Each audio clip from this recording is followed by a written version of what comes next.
Good evening, YouTube. This is Kayleen String coming at you with my regular Sunday night dinner. And this is meal 2 from this 2018 Halal French RCIR with the best buy of July 12th of 21. And because these rations only have one cold drink, that's a bag for my trash. I just pulled a drink out of my stash.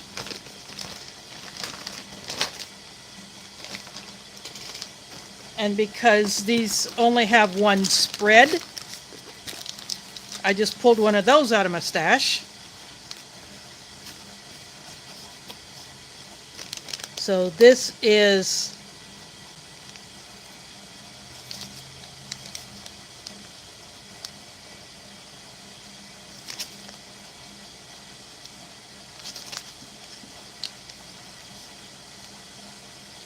it says fruit flavored drink. There is Storm's radio and cats in the house. Thanks for dropping in.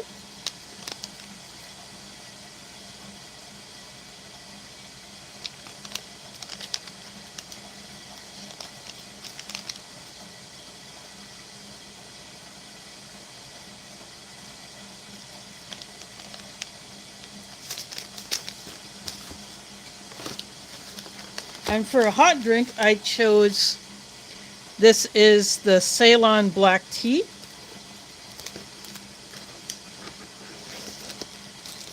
Then a packet of sugar to go with it. That's going into my mug. Oops, sorry, this is crooked. This will go into the drinking jar. And then I just pulled a peanut butter out of my stash.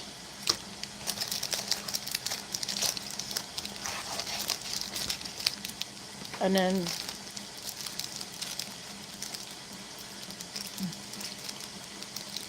for this particular pack, the cereal biscuits or crackers is the only one that is labeled, but you can tell what the others are basically. Sometimes the French ration packer or the company that makes the crackers will use a wrapping that is not clear, so they would label that.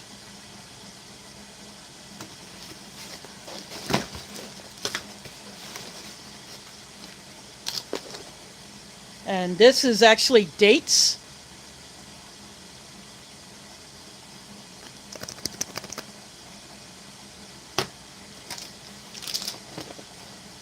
And this is mackerel pate with tomato.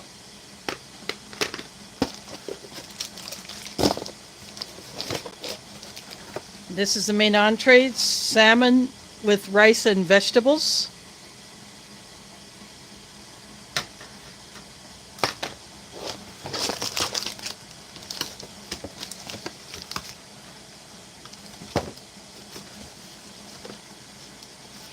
And that is it. All the duplicate items that I'm not using have already been removed.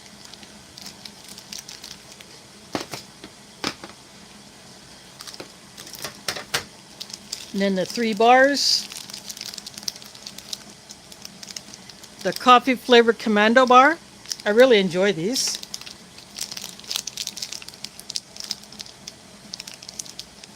This is some kind of a berry fruit jelly bar. Like it's like strawberry. And then this is the infamous or famous fruit nougat bar. Sometimes these are in British rations. And they have rice paper along these 2 sides here.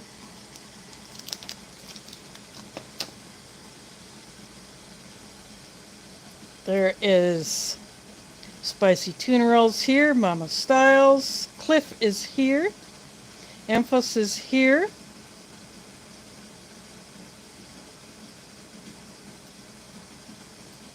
Thanks for dropping in.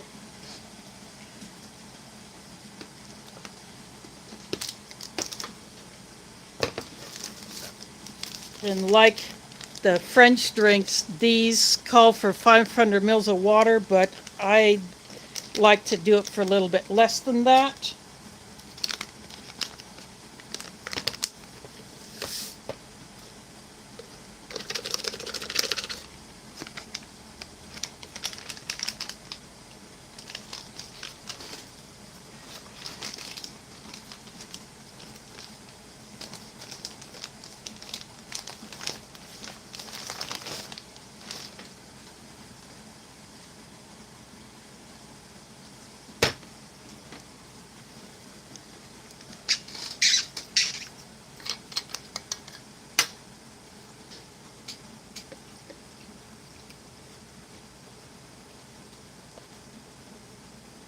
Uh, Drink pouch said MAN. I'm assuming that's the abbreviation for mango. It kind of has that smell to it, like an artificial mango flavor. And it looks like it's going to be the color that would represent a mango flavor.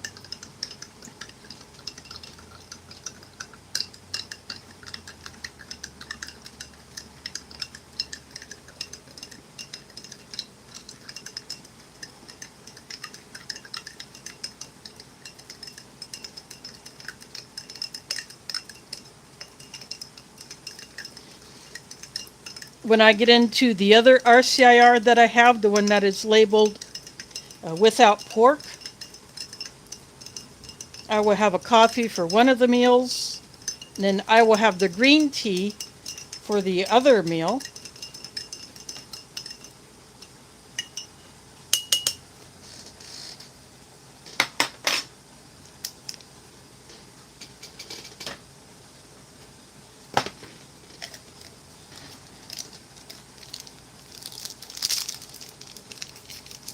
I'm just going to go ahead and prep the cup for the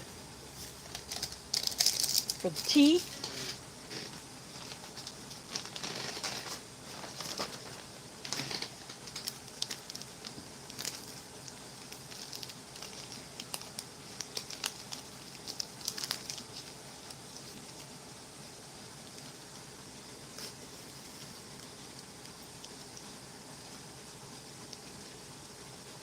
So there goes the tea bag in.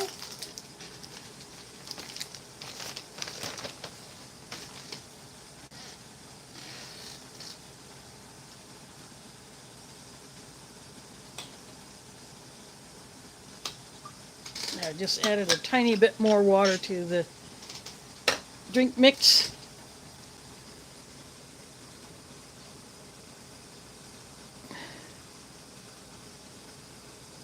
Well, that's good. I have done that every once in a while.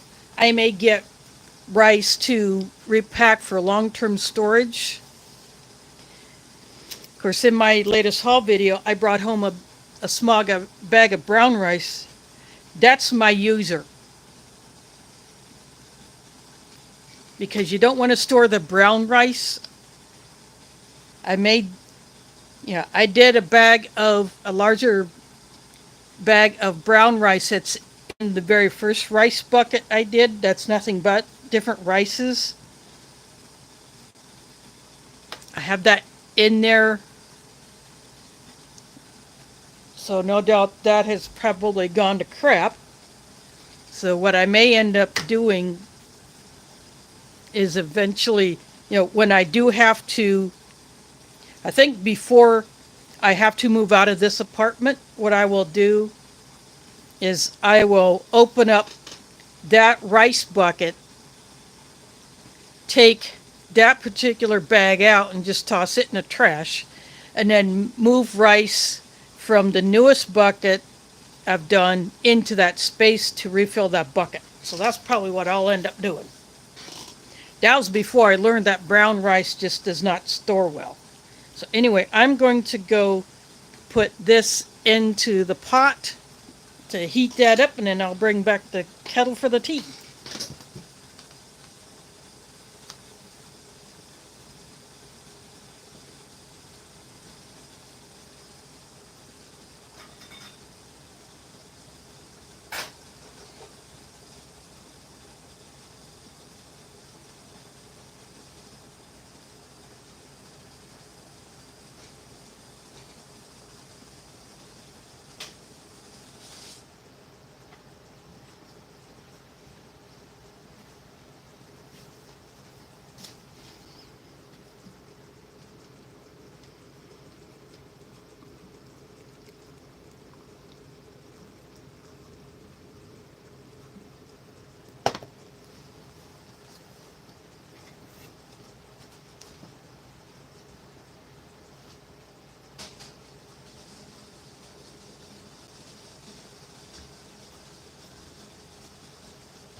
I am back.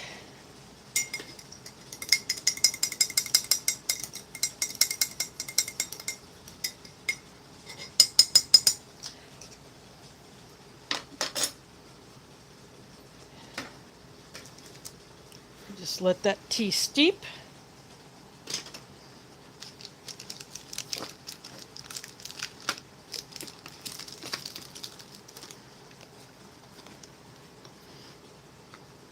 The date can got a little dinged up. So did that other can, the main can.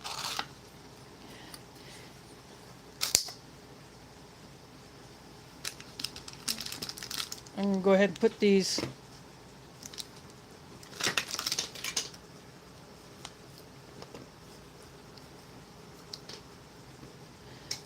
right there.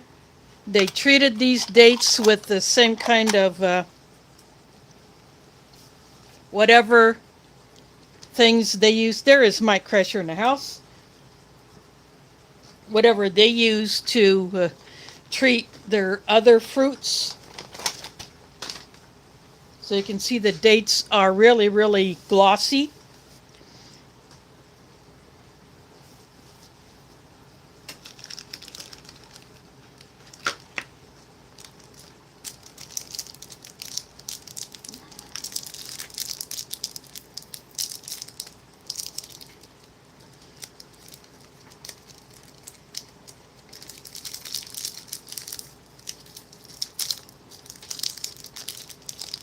I'm opening up all the crackers.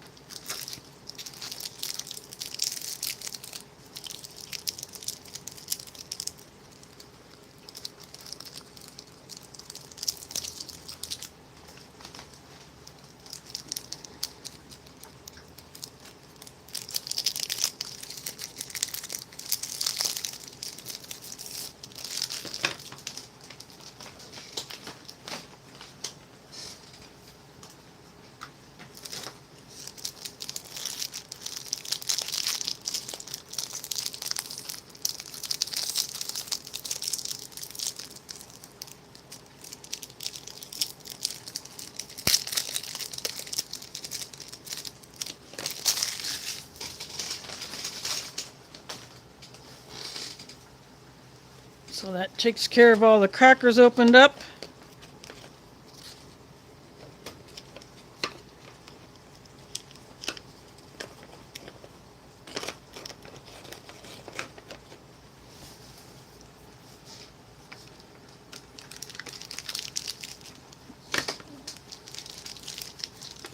I'm going to open up the bars and put them over here.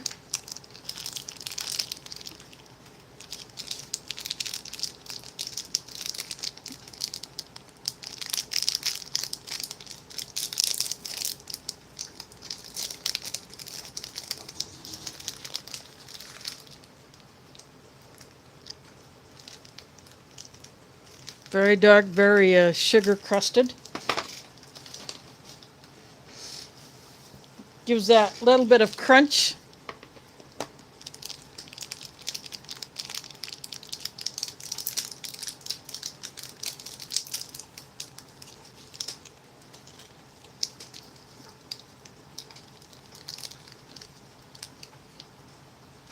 There's a coffee Commando bar. I just laid it on its side.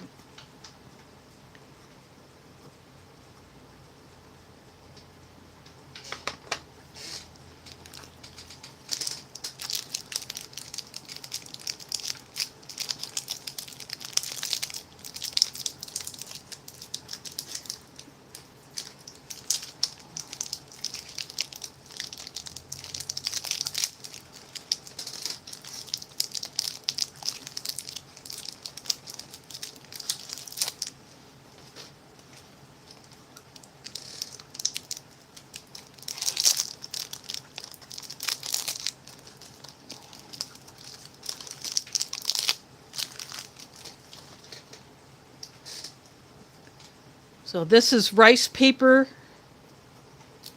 along here. perfectly edible. The Polish cereal bars have that rice paper on their bars. You can see the different dried fruit bits in there.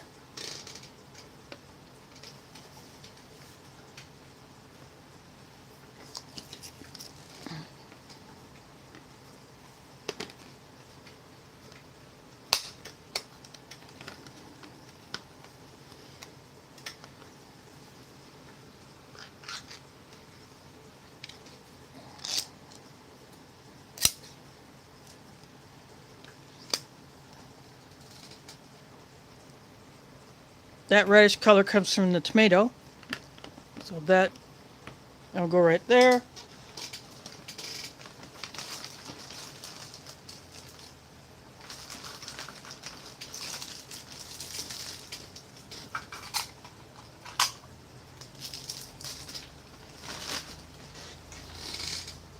I'm going to leave that in the can.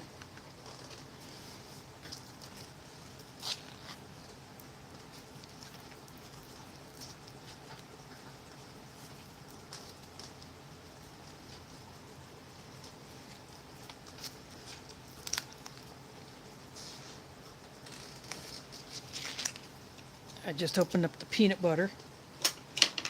I'm going to give this another mix.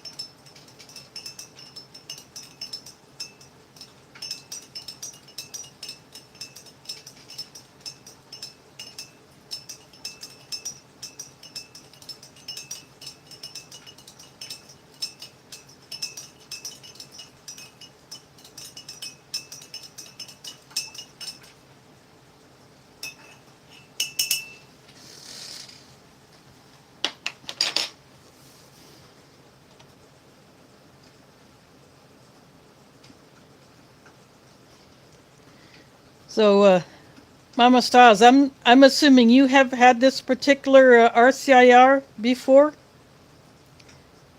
or are you just excited to see what it's going to look like?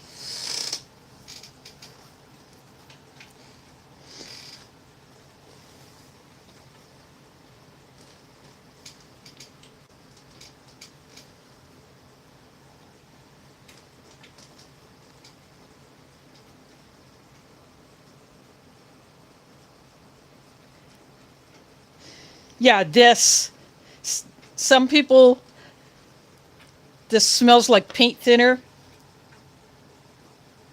I'm actually not getting that strong of a smell off of this one. I don't know if it's because it's older, but I guess we'll find out when I open the newer RCIR. My camera's trying to autofocus or refocus. There we go. So I do apologize. I don't know why it does that. I can't figure out how to change that. The Carlos Perry in the house. Thanks for dropping in. So I am going to go ahead and go get the main out of the kitchen and bring that back.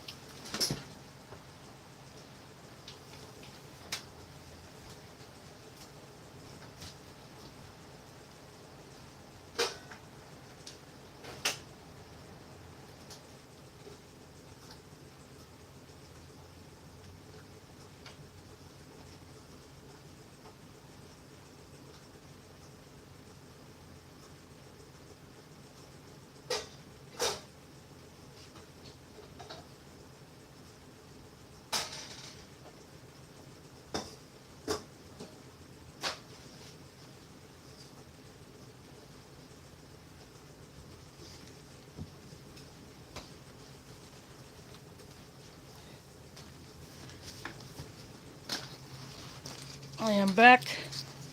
Just going to moving the peanut butter aside so I can put this here.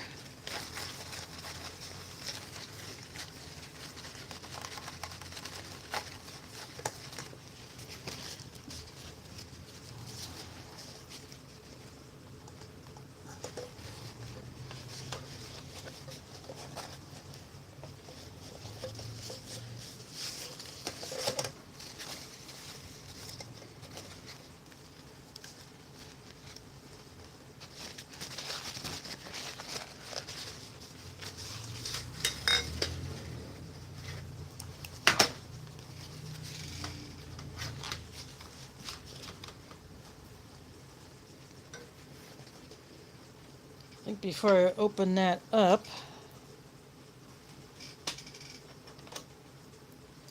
I'm going to go ahead and take the tea bag out.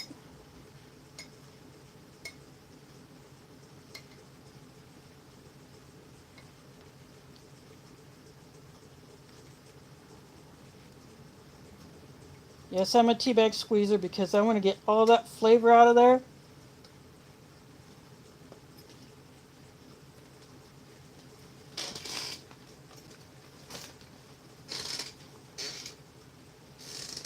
There we go.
I think I got this.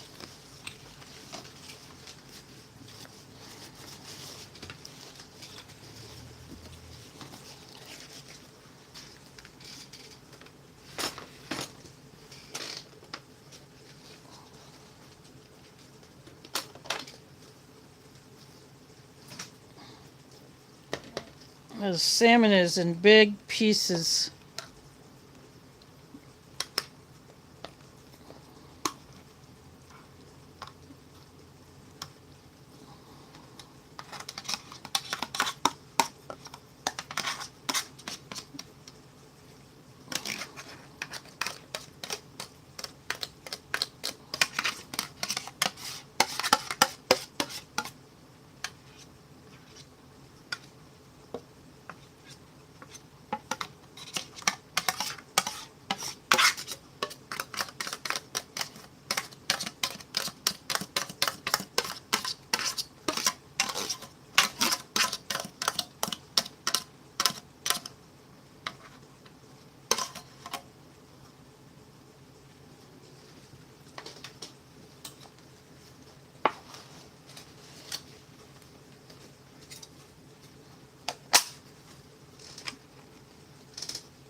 I just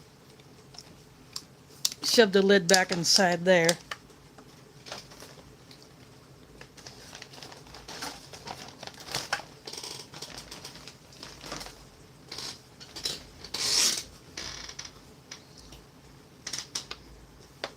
So there is the rice.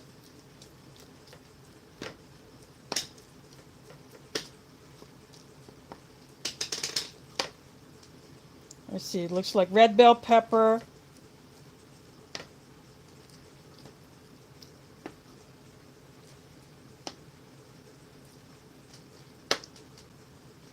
The salmon breaks apart very easily.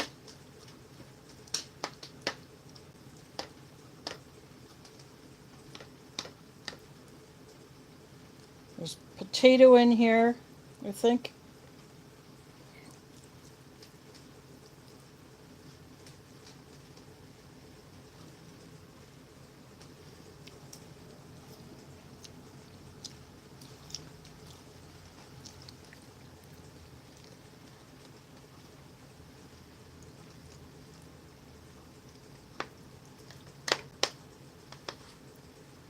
There's a bit of savoriness to it. Not very salty. which is actually the way I like it. I don't like stuff that's so salty that it covers up other flavors.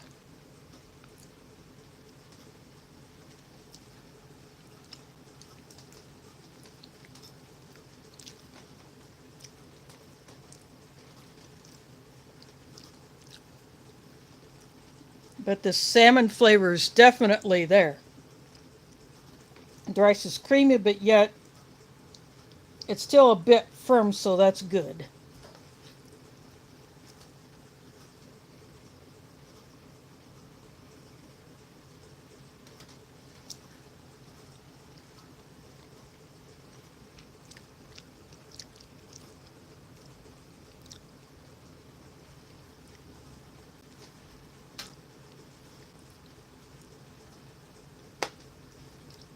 Well, that's a bummer. You can't get Krispy Kremes up there in Canada.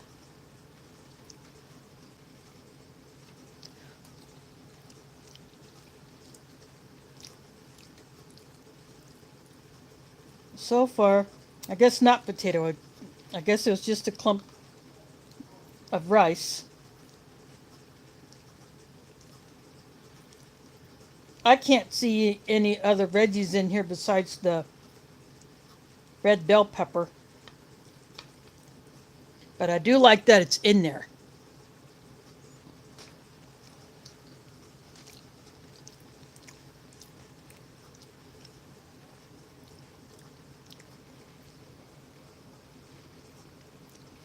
We actually didn't have a Krispy Kreme here in Des Moines till probably about maybe 10 years ago.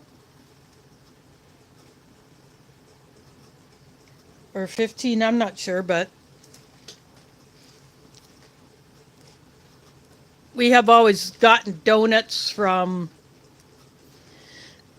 like some mom and pop shops. We've had a dough biz, you know, grocery stores, gas stations, you know, coffee shops. You get donuts, but sometimes they don't bake their own. It just depends on the location.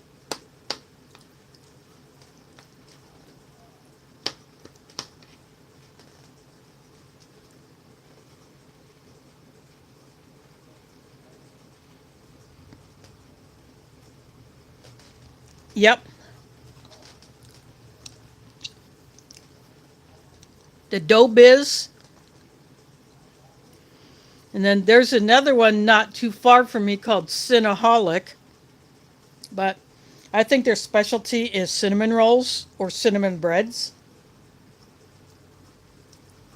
Or just all things cinnamon.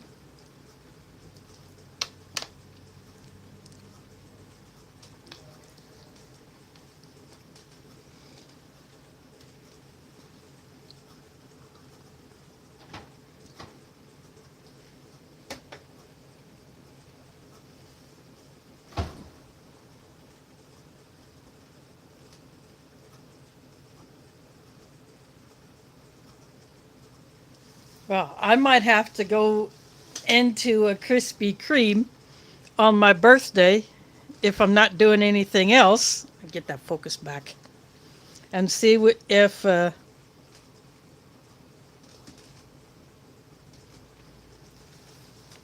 will give me some free donuts. Yeah, we have Cinnabon here too, or at least we used to in one of the malls, but our malls are declining. In fact, one is almost completely empty. And several years ago, there used to be an entrance into one of the malls from a Target store until that got completely walled off. So if you want to go into the Target and you're in the main part of the mall, you have to go outside and then into their main entrance, which is their only entrance from outside.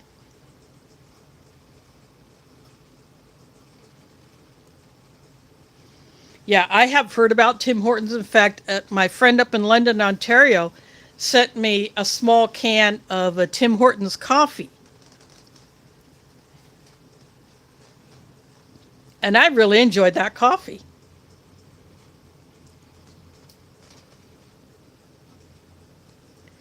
There is Stanton Shenanigans in the house. Thanks for dropping in. I am having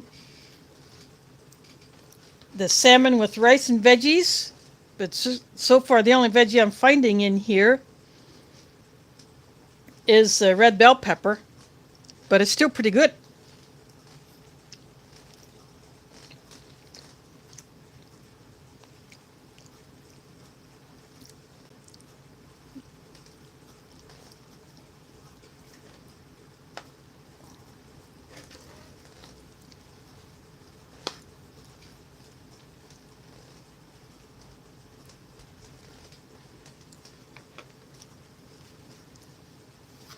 Yeah, these are dates right here, but they were treated with something.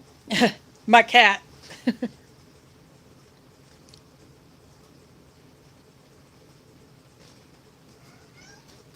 Yeah, we can buy the Dunkin' Donuts coffee in our stores here. In fact, someone bought it in the spring, well, during Ramadan for our mosque, and very little of it was used, and it sat for about 3 months. Plus, there's a small container of Folgers. So I was told I could take those home. I took the Dunkin' Donuts container to Lake Icaria. You know, one of my sisters had forgotten to get coffee for that trip. And so I told them I have this Dunkin' Donuts coffee that was left at the mosque. And I showed them how much, well, I sent pictures, showed them how much was in each container.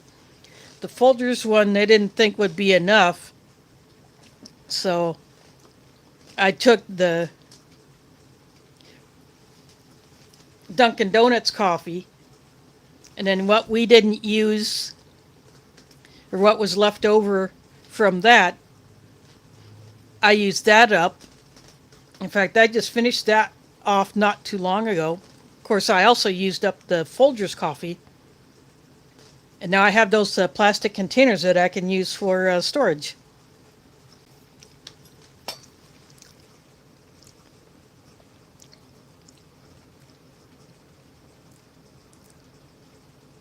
And then I also liberated a pack of the large basket coffee filters, which are about that wide. And so I took those because my sisters didn't have the filters, so I just took mine. And so I will just hold on to those. And if they forget filters next time, I'll just pack mine. Otherwise, they are part of my prepping supplies.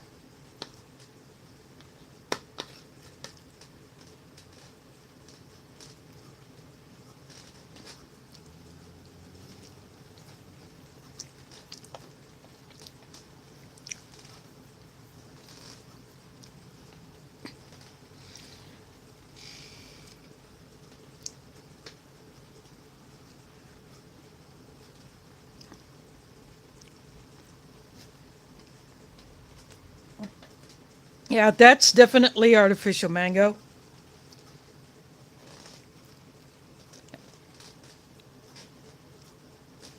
That drinking jar holds 13 ounces. Yeah.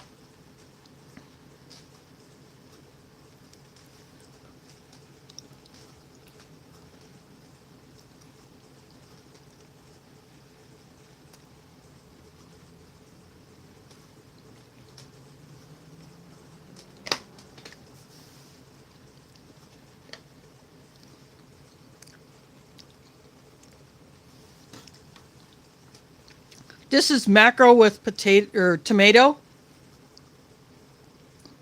So that's probably why it has that slight hint of a darker color to it.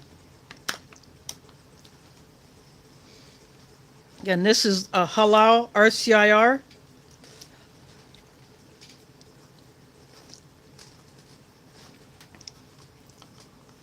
In fact, I'll go ahead and that red is probably a bit of tomato in there.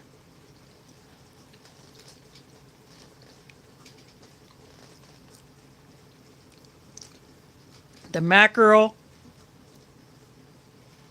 is very prominent.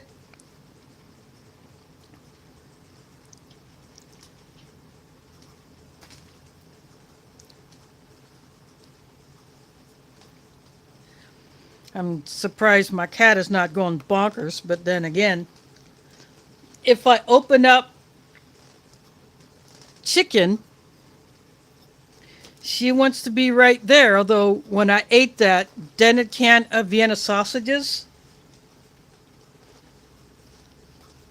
I get the chicken ones because the other ones are made with pork and I don't eat pork. She must have been dead to the world of sleep because otherwise she would have been right there in the kitchen.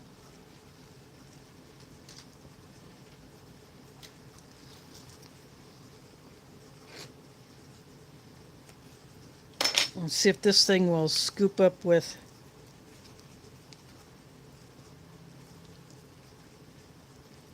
It's a bit crumbly almost.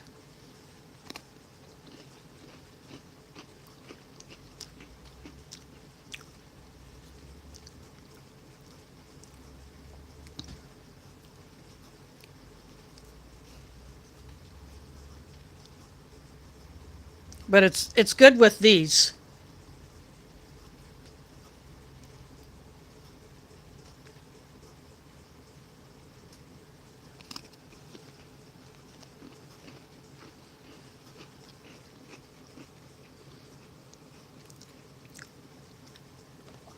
My friend has gone to Windsor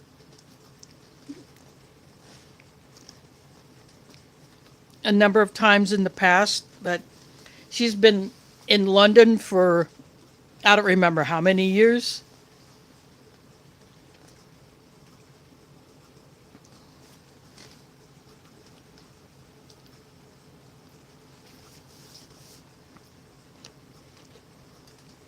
But you know, she uses a scooter to get around. She used to have an e-bike, but she's had a couple of them either stolen or vandalized or just useless.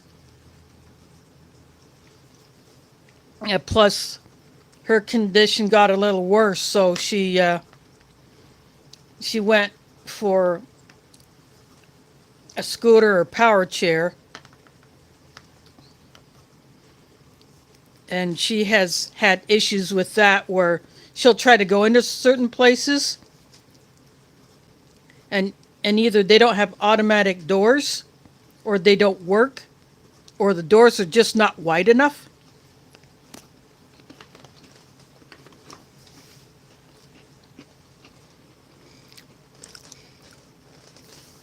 And they hate it when she goes through the drive-through lane in her chair.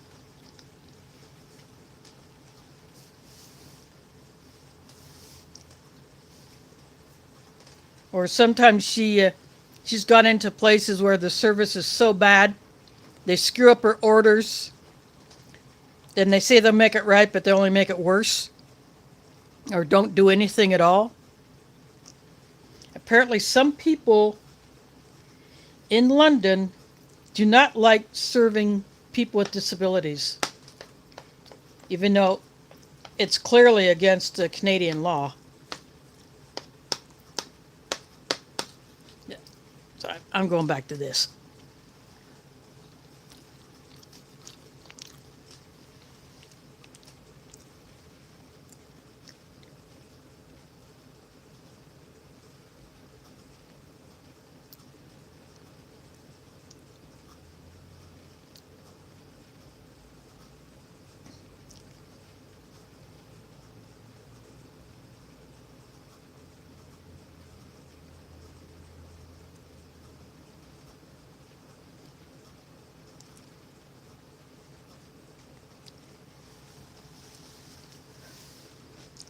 If you're going to Vancouver, or at least that area, average Joe lives near there. That's his piece of Canada. There is Claude in the house. Thanks for dropping in. Good to see you here.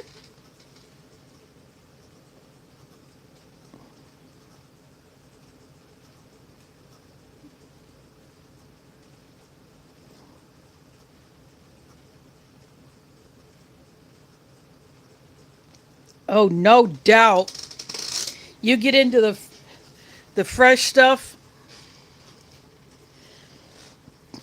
it probably just gives your taste buds a whack in a good way. And there is Snafu in the house. Thanks for dropping in.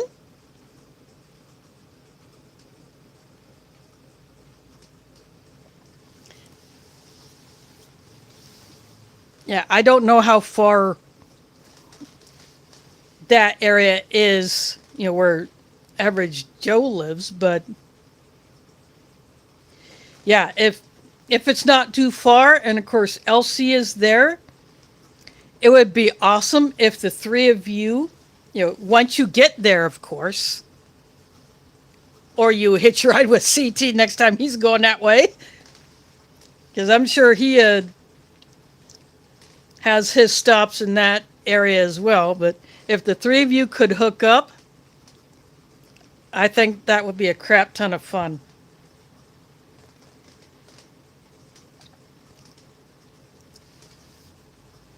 Or if CT is ever in your area and you get to have pizza with him in his truck.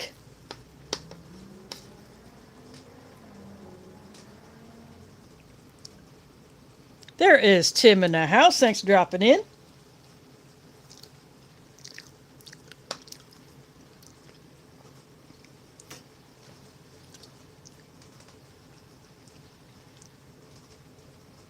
And Claude dropping that super chat. That's much appreciated.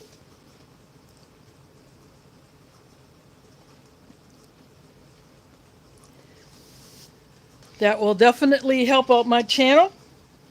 I'm not one of those who begs for donations. I just have the options out there. And if people want to use them, that's great.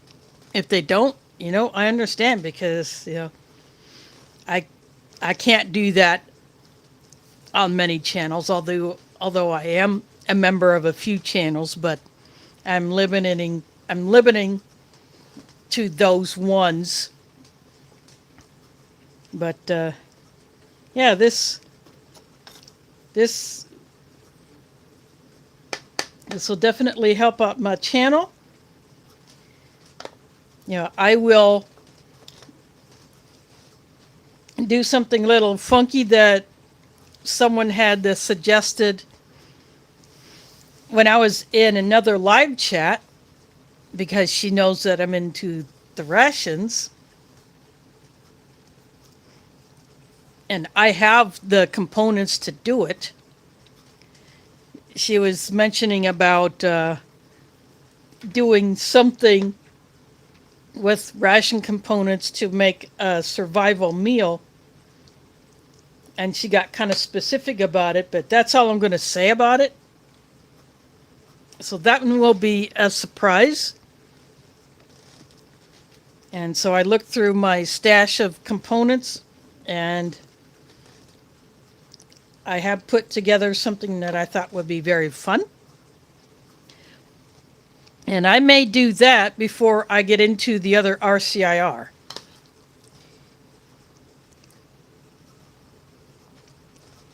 Just for a little change of pace.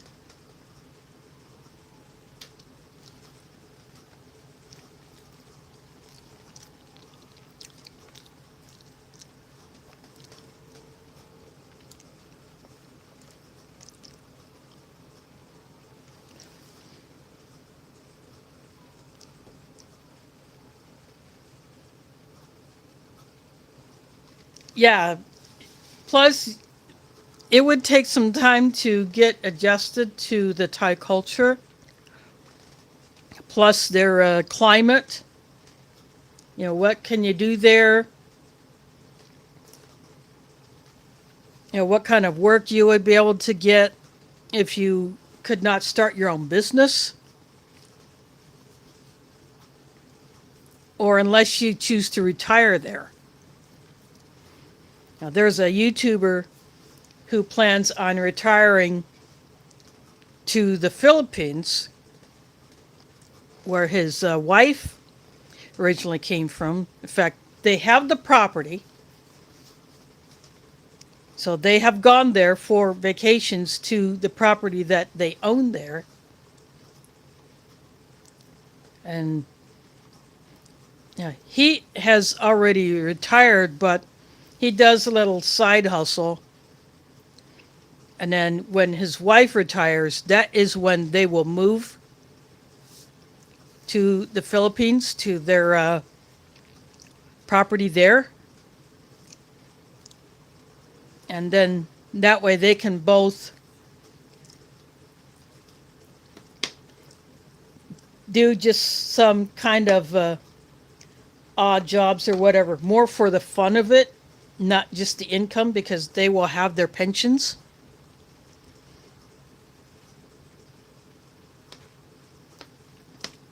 But, more or less for something to do.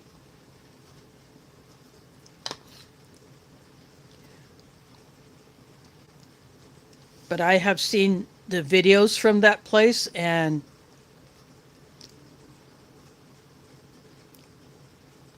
it looks like a very nice place, and they have already shipped a lot of their stuff there.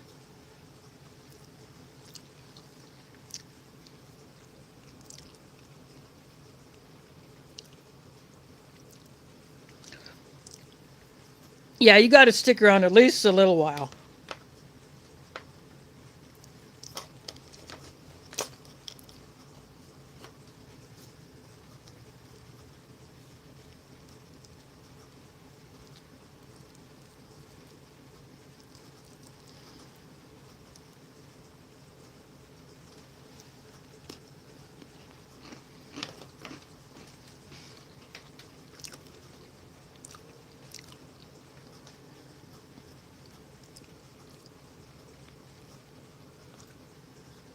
I would love to visit Alaska.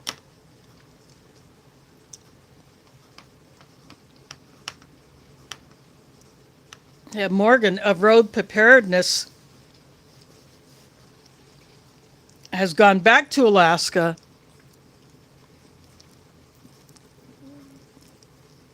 and so they have made it permanent now. They stayed up there for some time and then they went back to Texas.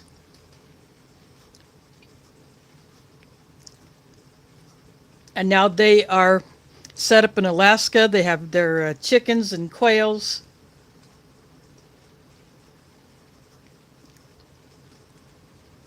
They can hunt there. They have more resources that they can make use of there.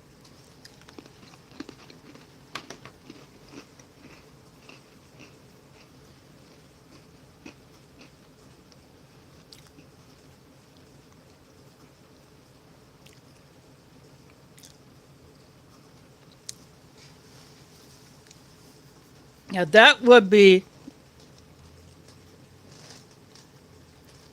an awesome thing to do. And if you happen to be there when there is an aurora,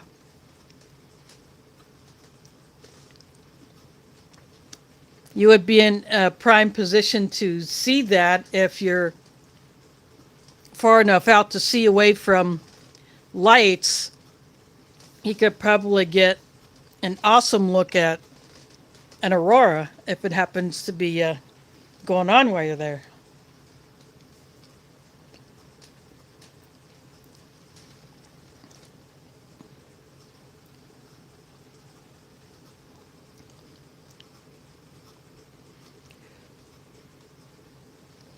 And that is a Ceylon tea.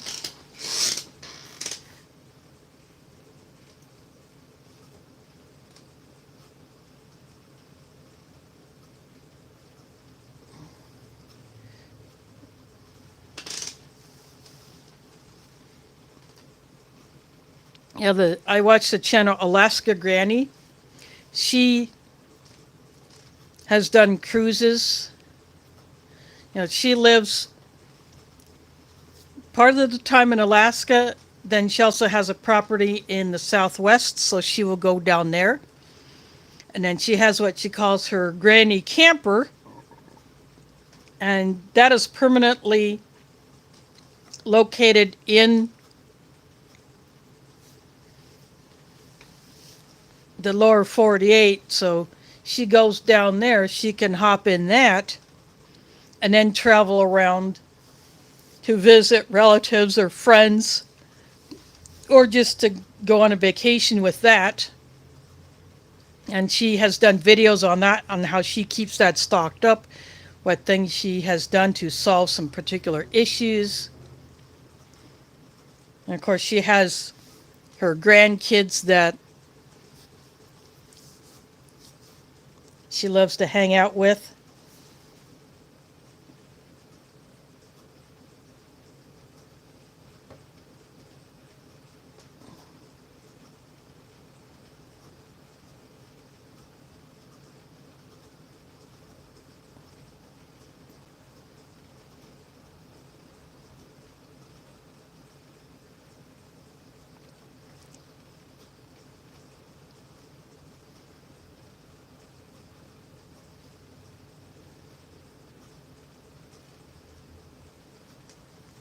Yeah, there are some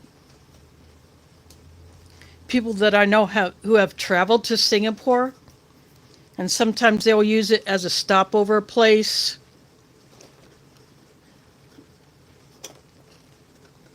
to go to other places. Like the one couple I know, they're co-owners of Hilal Groceries. One of their daughters lives full-time in Malaysia, and sometimes they have stopped in Singapore on the way to or from Malaysia. They'll change planes or just have a layover there. Oh, this is very good. Considering this was packed in 2018, I'm very happy with it.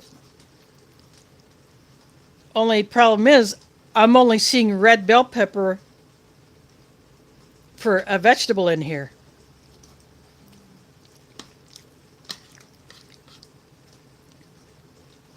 So that's a flake of red bell pepper. Got a nice color. Get a little flavor from it.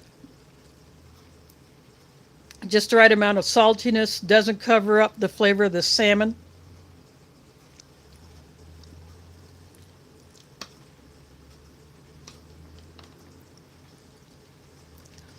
The rice is creamy, but it's not overly soft.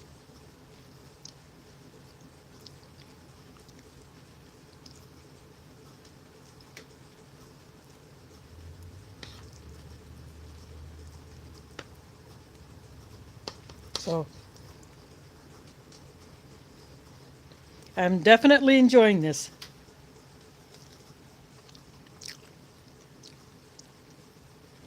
And this is mackerel pate with some tomato. It's not a really smooth, creamy consistency, so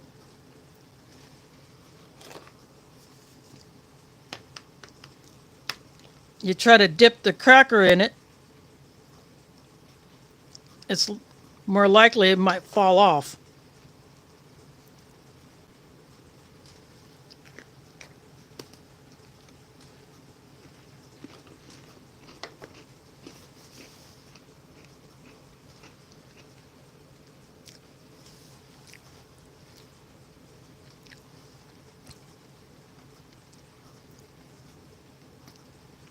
But this is still a good pate. It's got good flavor.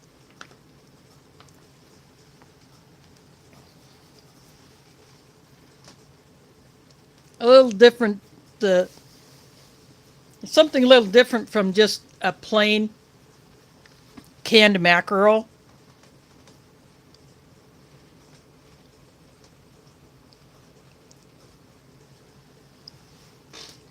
Of course, this is that infamous fruit nougat bar.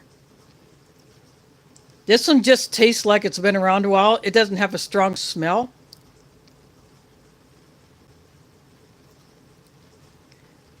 And it's not even very sticky, except right there. I kind of got a little rolled. But that might be a bit of the fruit syrup or something like that.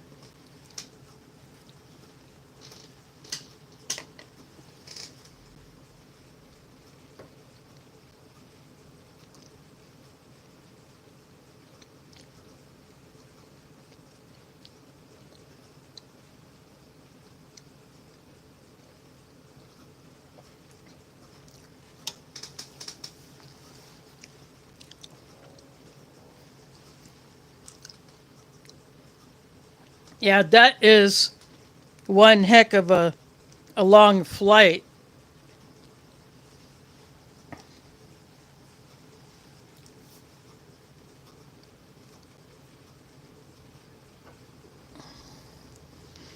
There's one thing I would love to do, but it is way out of my price range. It would cost more to do the basic Hodge package than I get in my monthly SSDI benefit. So there's absolutely no way I can pull that off.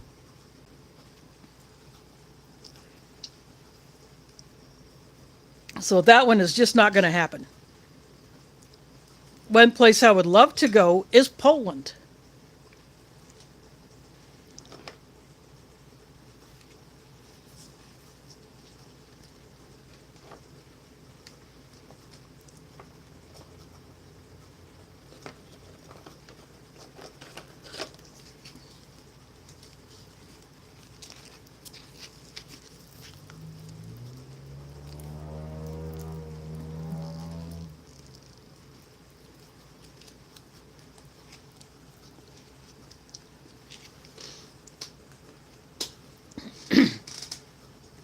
I just squirted some of the peanut butter on one of the cereal crackers.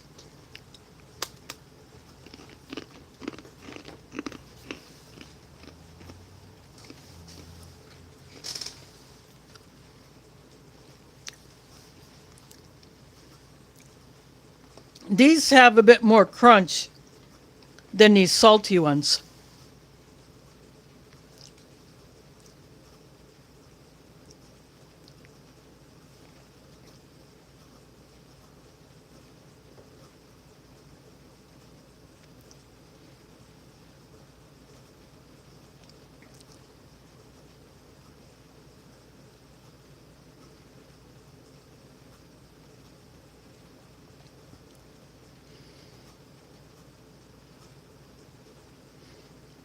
Well, if you do visit Sweden, you can hook up with Shadow Scout Swede.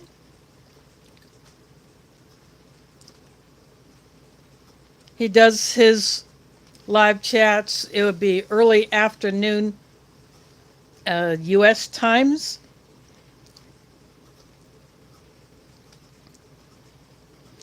He has been known to pop into my chats on occasion, and Emphos' 1 hour difference from Swedish time.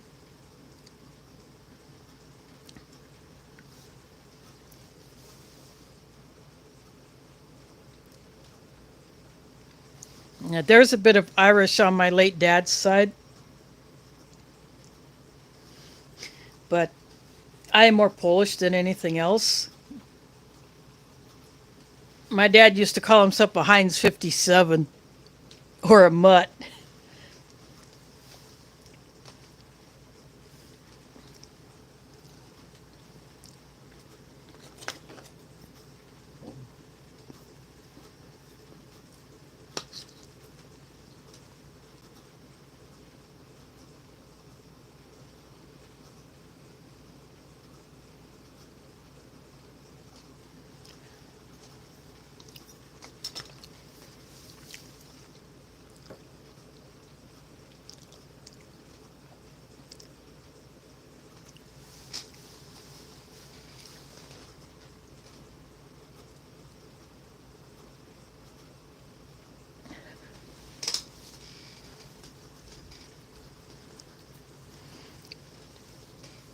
Yep, I think, I don't know if, I might have been on Facebook that someone just for something weird and silly, it posted, say something about your age without saying the number or the year. So I commented that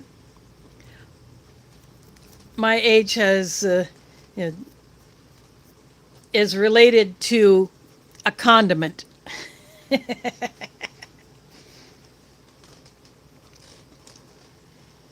Yeah, just something silly like that.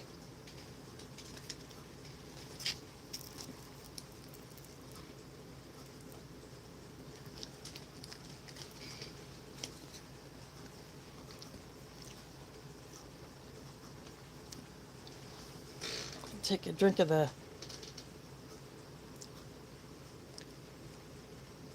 mango. I don't remember what ration this one came out of. It looks like it might have been from an ORP, but it was just a loose item in the box, so I pull it out. It's actually not bad.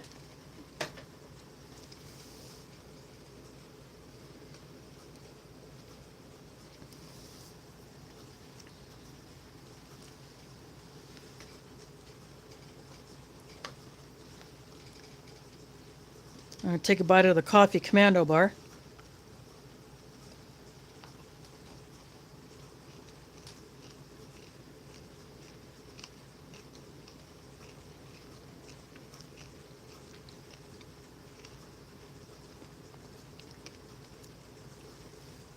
It's definitely got the coffee flavor. I don't smell it a whole lot, but I can taste it. It's got little crispy bits in it.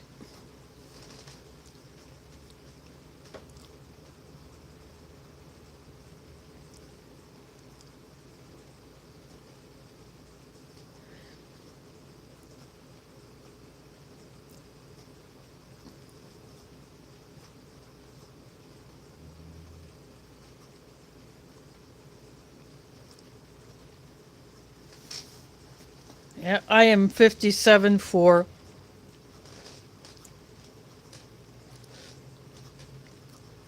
almost 3 months.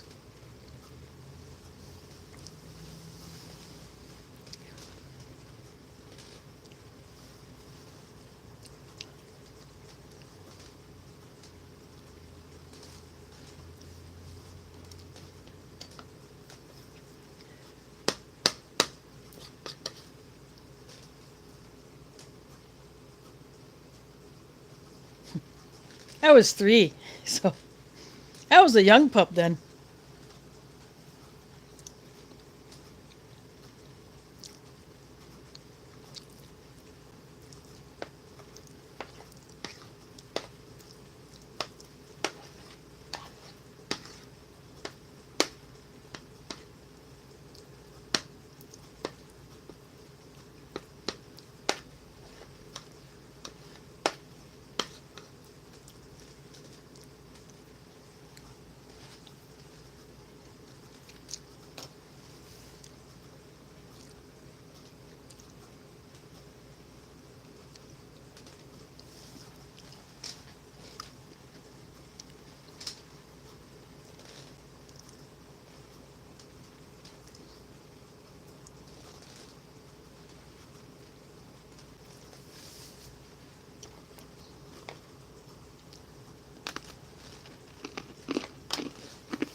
There's Multi Magnum in the house. Thanks for dropping in.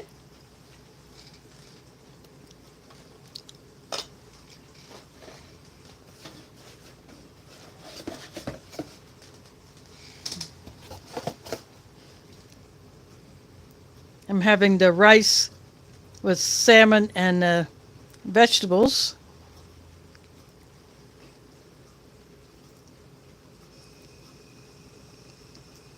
Packed in 2018. Best by July of 21. But absolutely nothing wrong with it. This is mackerel pate with some tomato.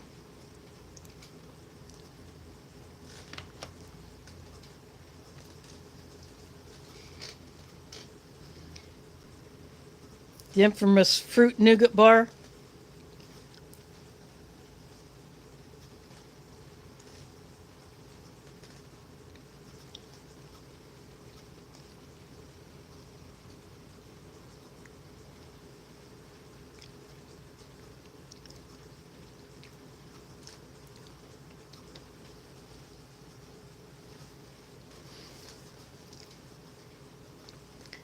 You're only late if you miss the entire live and you're catching the replay. Yeah, this one is actually not as soft as they sometimes are, probably because it is older. Usually can really put the squeeze on it, but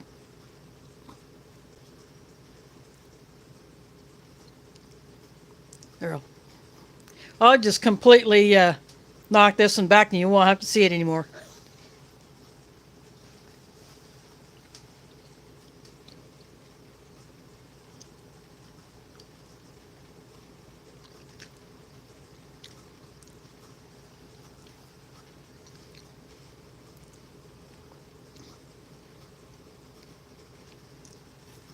And this is the strawberry fruit jelly bar.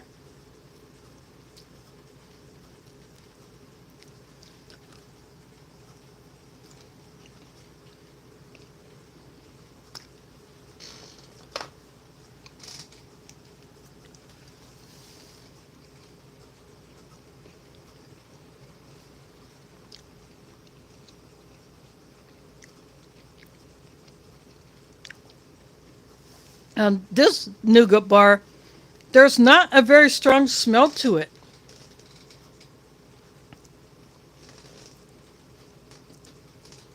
Now, when I open up the same one, it looks like the same packaging.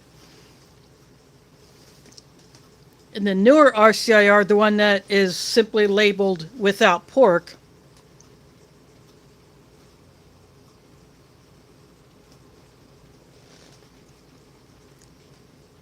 now that one may be softer and it may have a stronger scent to it.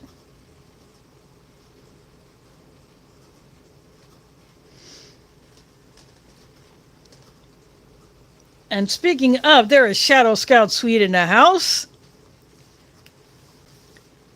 Hope yours aren't itching. Was talking about you earlier about someone wanting to go to Sweden.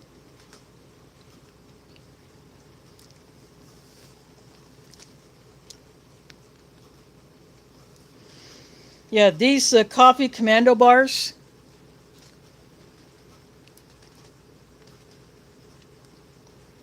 They're my favorite out of the different coffee flavored bars that come in these rations.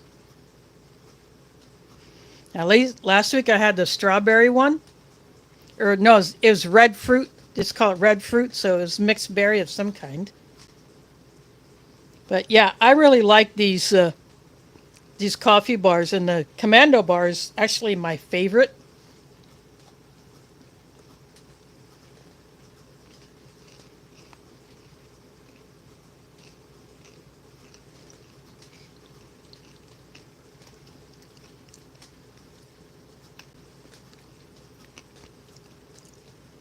It would be neat to be able to go into a store and buy something like this here in the US.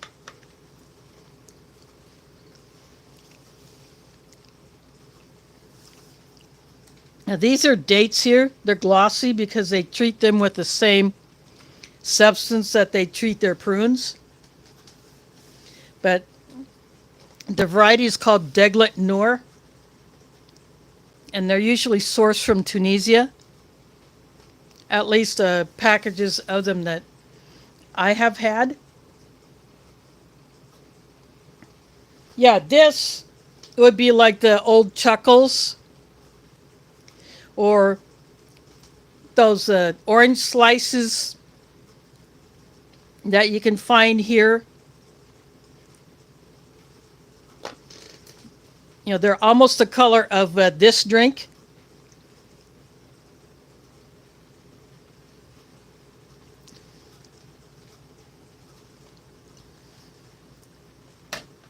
So they're very similar with the same sugar coating as these jelly bars.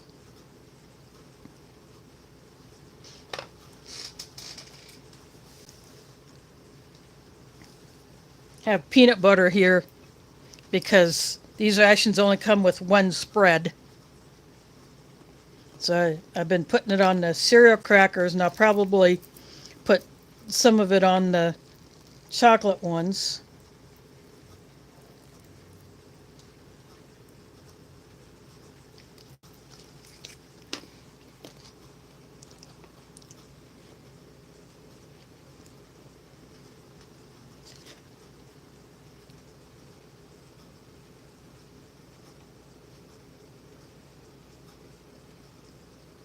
Yeah, Chuckles used to be, or something like them used to be in rations from, I think, well, mostly like lifeboat rations from the like 40s and 50s and maybe 60s. Now, the channel Steve 1989 has all kinds of these rations that had these types of candies in them. Sometimes they would be individual wrapped pieces. There'd be like different flavors. But when they get old, they can all tend to look like one color, especially if they're not stored well or if the container's compromised. But you got something like this, and you would get some kind of a biscuit, maybe like this or like this. Maybe a coffee or something like that, or a bouillon of some sort. Yeah, Charms was slightly different. They originally were a hard candy, hard like the Jolly Ranchers, but in a square, maybe about a little smaller square than what's left of this Commando bar.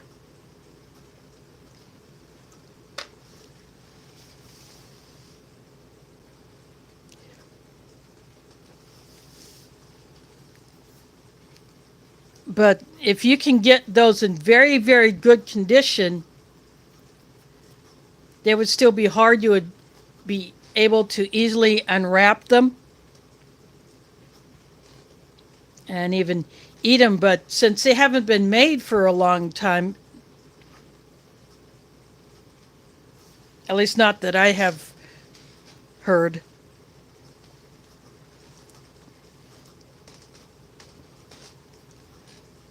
if you can find some in very, very good condition, that would be a score. Now, Sean, the Ration Museum has some in his collection.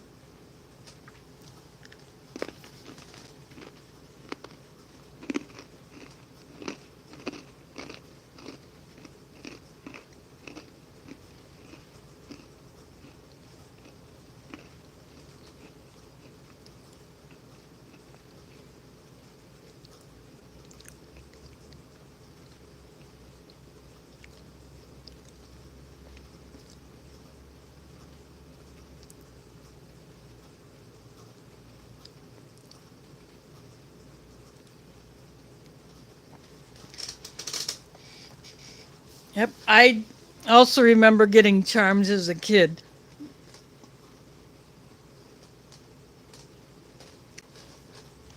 And I love the black licorice too. In fact, I still do. I just don't get it very often. I don't buy a whole lot of candy.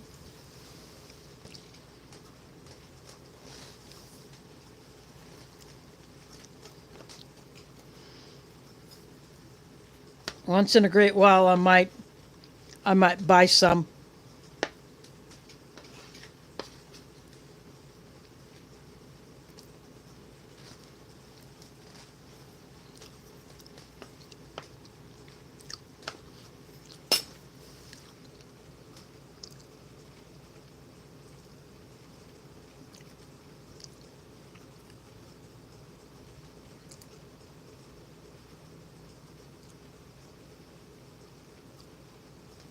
Huh?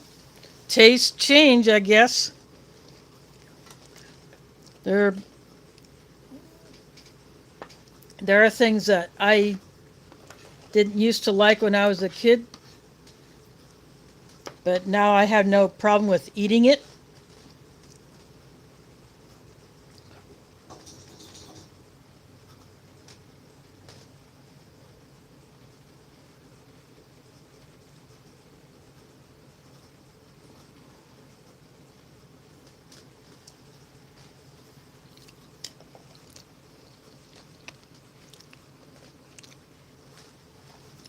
I used to get the good and plenties also. In fact, my high school had a snack bar, and as you rose up the grade level, when you were in ninth grade, that's when you were allowed to work in the snack bar, and then part of the sales would go to your particular class, and then the classes above. So when I got to be a senior, uh, we used part of that to help fund our class trip plus the other fundraisers that we had. And that went to our trip to Missouri back in the spring of '84. We hired a custom bus with a driver. The bus had a wheelchair lift because one of the kids in our group used a wheelchair, and so we had to accommodate him. And that dictated what kinds of activities and places we could go to. But we spent the first night in Hannibal, Missouri. There is James Ortiz in the house. Thanks for dropping in.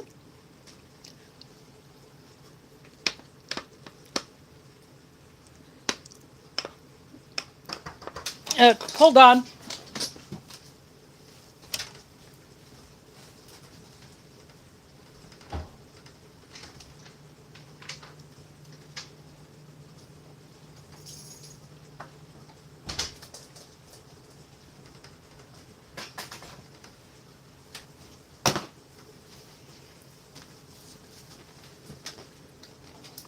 Sorry about that. Package delivery.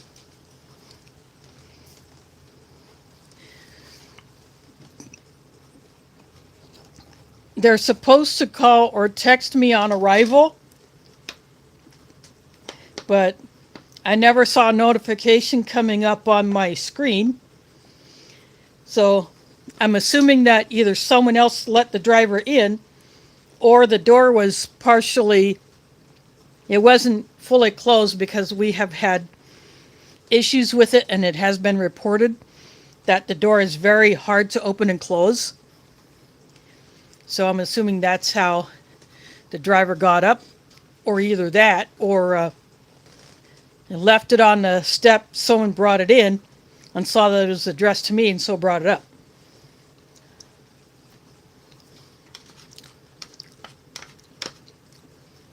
Yeah, they can't leave packages on the steps or just outside anywhere because we have had packages stolen.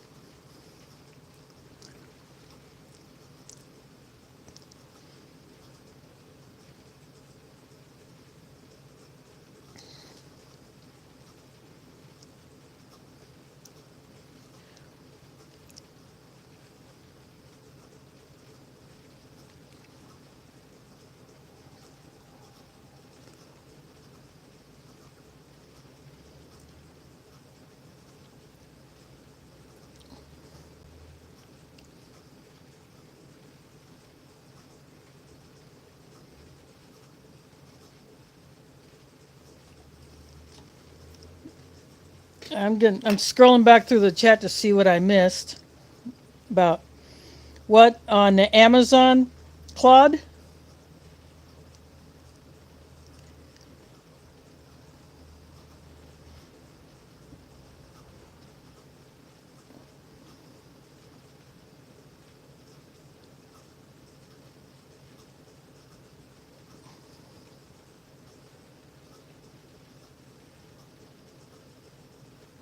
And I must have missed it, even though I have it set on, all comments. This is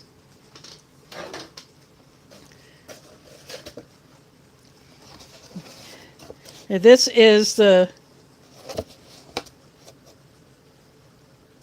salmon, rice, and vegetables. But the only vegetable I see is a red bell pepper. Then this is milky dessert, but it's actually not. It's dates. They made a substitution. So when I shook the can when I first opened this box, it sounded like something solid. It's only later when I looked at the ingredients on the side that I saw that it was deglet nor dates. So this is mackerel pate with some tomato, tiny bits of red in there of the tomato. And I ate the fruit nougat bar because this only comes with one spread. I pulled out a peanut butter. This is the coffee Commando bar. This is the strawberry flavored fruit jelly bar. Very good natural sort of strawberry flavor. It's not that overly sweet fake strawberry flavor. And this is the Ceylon tea that was in the ration, plus 1 sugar packet.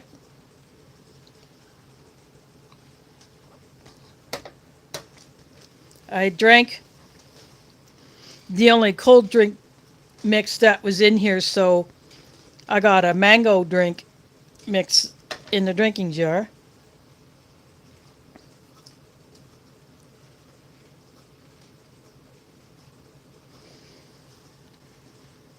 And then the usual suspects for the biscuits.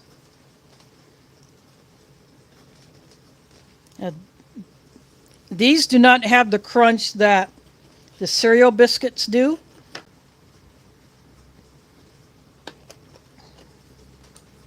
But they're very good with the pate.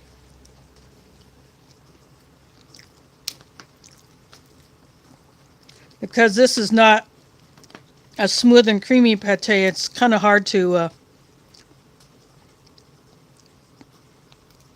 dip the biscuit in without throwing this all over the place.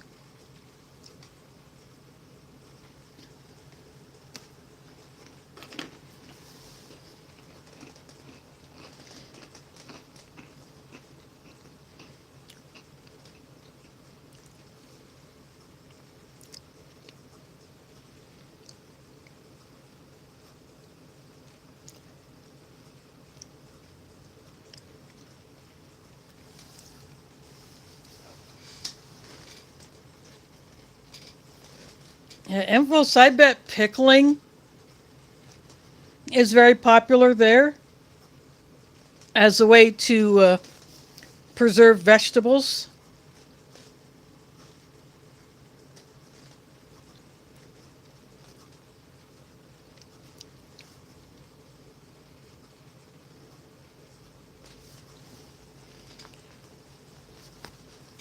I have a Swedish military cup, and I have a Swedish stove stand for the oval mess kit, not the Trangia mess kit, although my Trangia burner would fit in there. I currently have my Polish mess kit in that black Swedish mess kit stove holder thing. It fits, it's just not the correct shape, but it fits in there.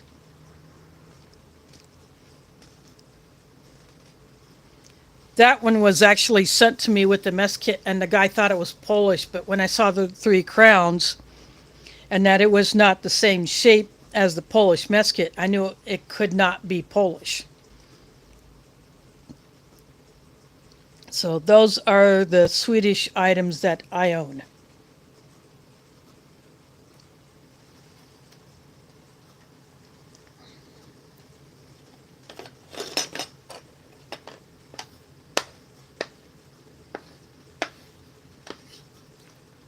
Well, plus the Trangia. I do own an actual Trangia, not one of the knockoffs.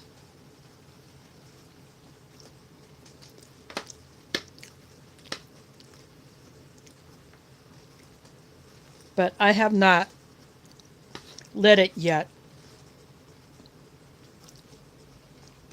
The few times I have wanted to use an alcohol stove, I use my homemade one.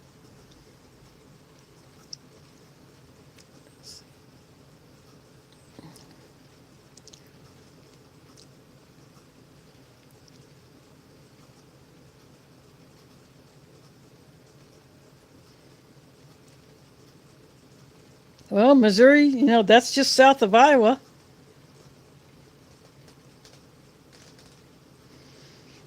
And there are a few spots in Iowa that are not entirely flat.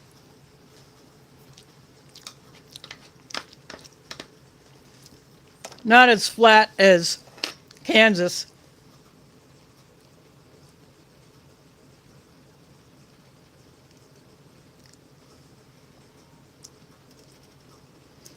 I'd say minus 28 might be a tad chilly.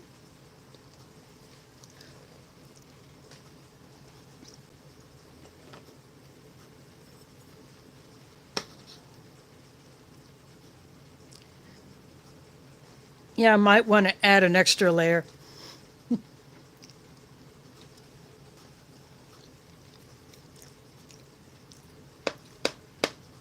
Oh, speaking of winter, I have heard that because of the El Nino weather pattern in the Pacific Ocean, that we're supposed to have a milder winter here in some parts of the U.S.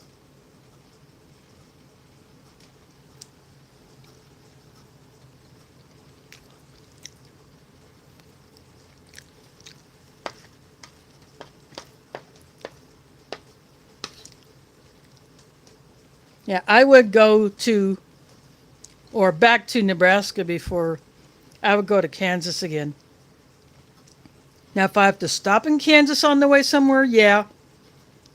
As long as I can get my driver to take me out of there the next day.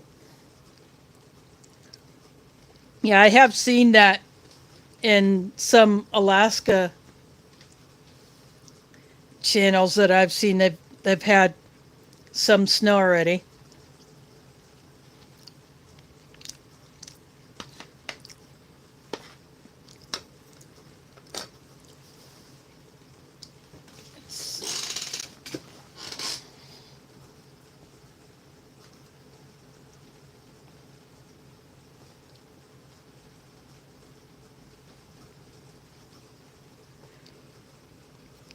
It's 47 degrees Fahrenheit right now in Des Moines.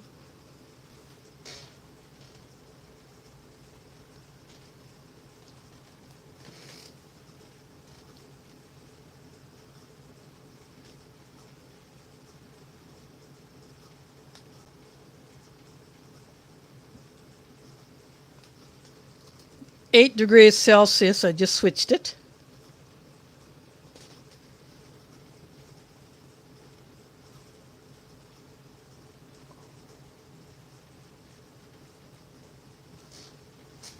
Just thought I'd show you that.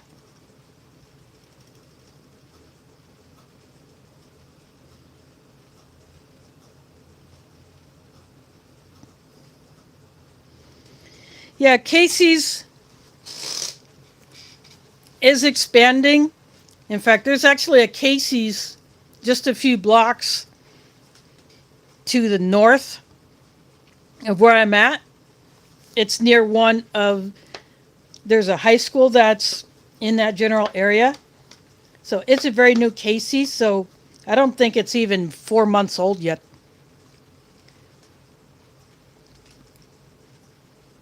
I go by it when people have given me a ride home, either because it's too late for me to take a bus, or it's one of my relatives bringing me home after, say, going to my mom's apartment for her birthday earlier this month.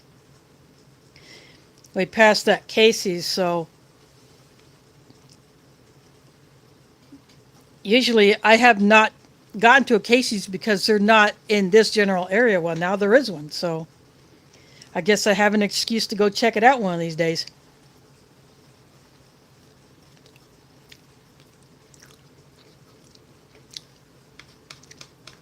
I guess I'll have to get a pizza from there, eat it on camera, so CT can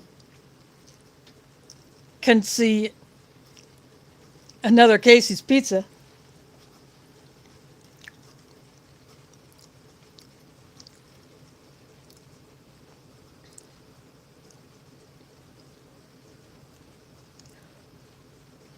Yeah, he did not like, he went to one Casey's where they had the new thick crust pizza. That particular one did not impress him. He did not like that one at all. I don't know if it was poorly done at that particular location,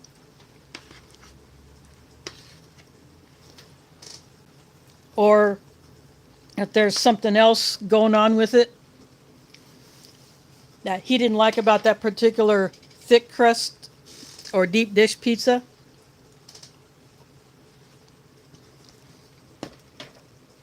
But the thin crust pizza,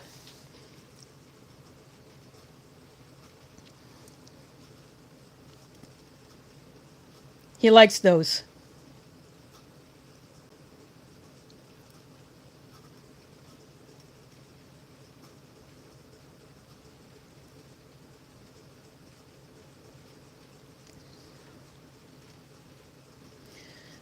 DeCarlos, are you referring to new menus of the RCIR? The one that is labeled without pork, those are fish entrees. One is salmon, but it's a different salmon dish than this one was. And I just polished off. And then it has a tuna.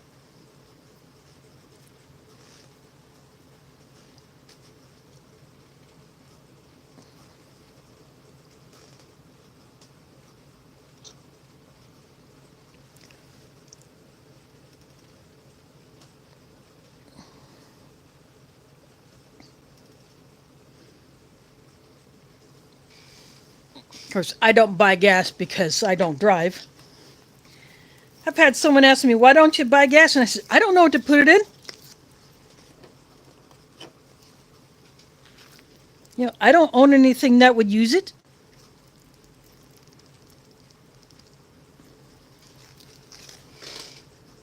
Plus, I wouldn't store it inside my apartment anyway.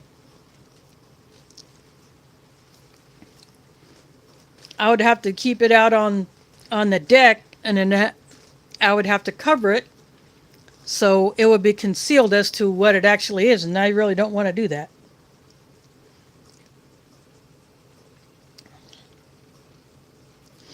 Yeah, the US MRE cheese pizza, it's not bad. What I would love to see them do is actually put two slices in them instead of just one little square.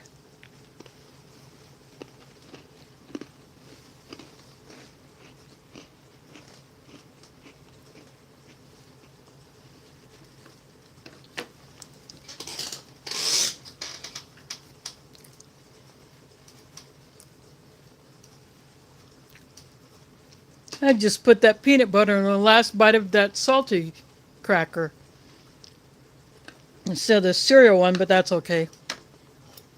I'll just use my spork to eat the rest of this out of the can just straight up.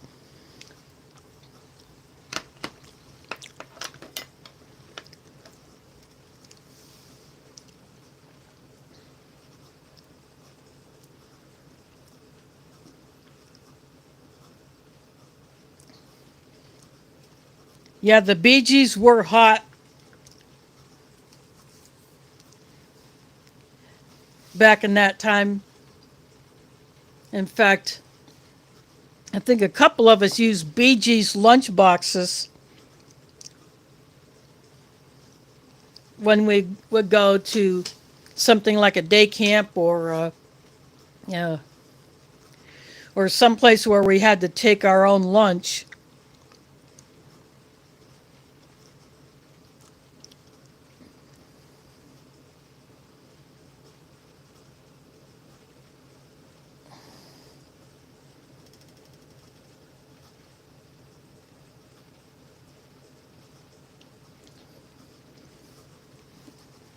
Speaking of racing, one of my cousins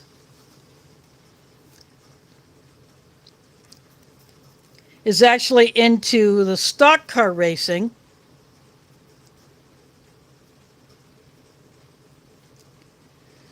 So she and her husband actually own a race car, and then they maintain it with some other people to help them. And they have a driver that they pay to drive the car in the races. So sometimes I will see her post pictures of the place where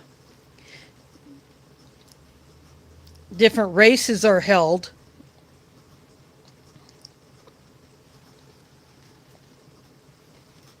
But we have a NASCAR track here in Newton, Iowa, near where the old Maytag plant used to be. And then we have a sprint car track in the town of Knoxville. I've never been to either.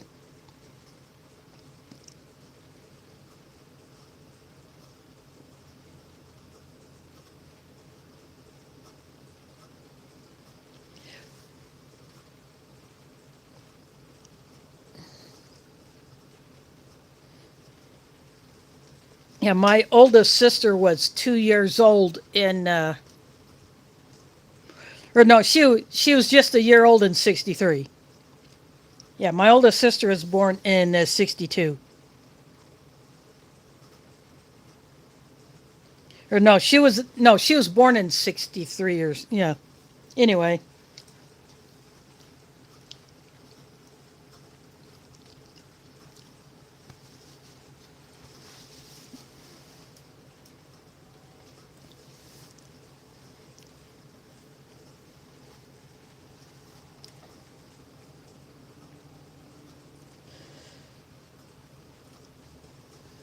yeah, you see more of the different types of racetracks in the South.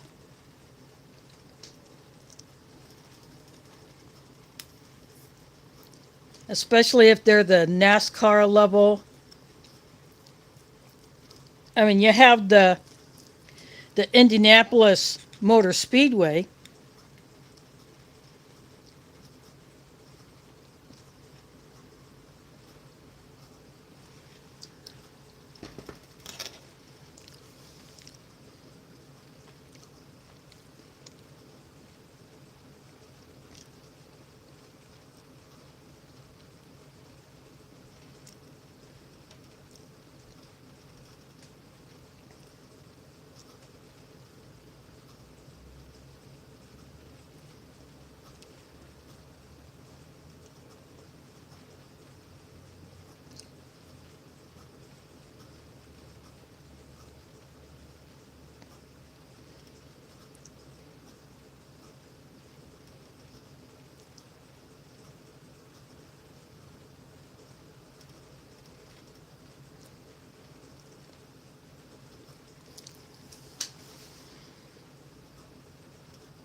Yeah, it would just have to be a way you can work it out with the time difference between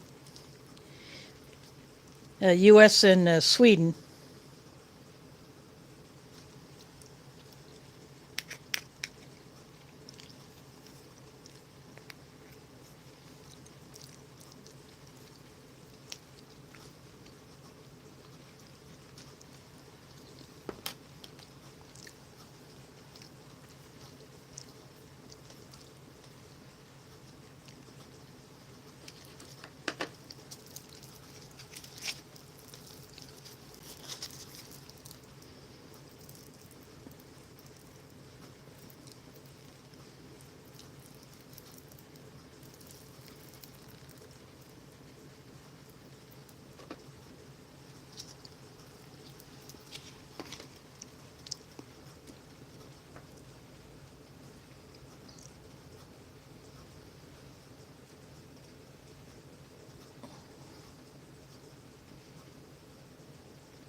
Well, Mike, if you're ever in Iowa, you can go to a race in Newton.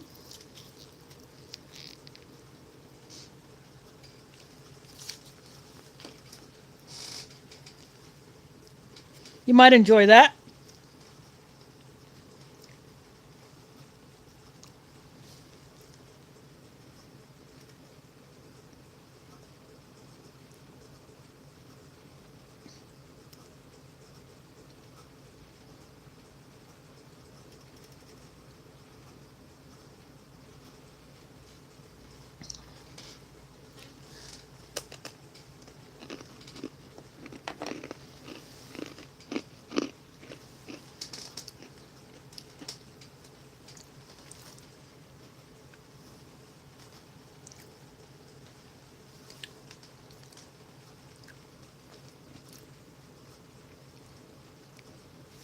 Yeah, back in the 90s here in Des Moines, we used to have some street course races, but that only lasted a few years.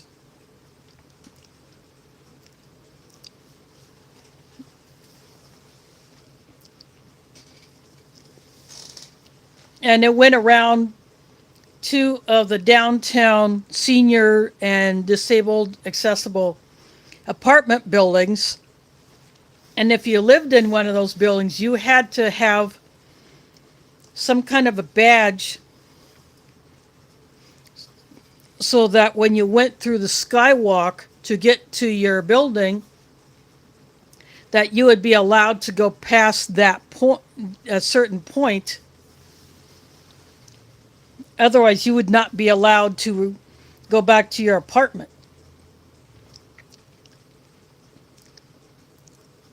But I think that got to be too much a hassle, and I think it was a money loser for the Ruan trucking company that had sponsored it.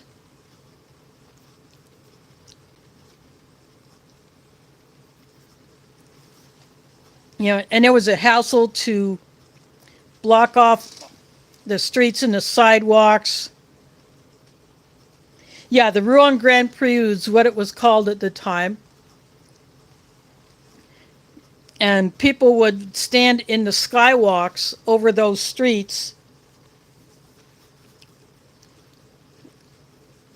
or go into parking ramps to try to watch it without having to buy a ticket to a designated seating area. Of course, there wasn't much.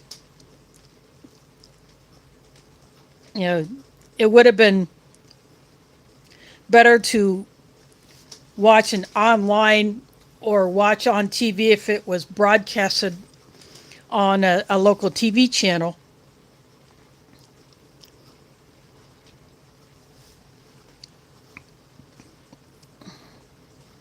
But yeah, it was a hassle. And so that only lasted a few years. Yeah, the parking the parking garages or ramps and the skywalks were filled with people trying to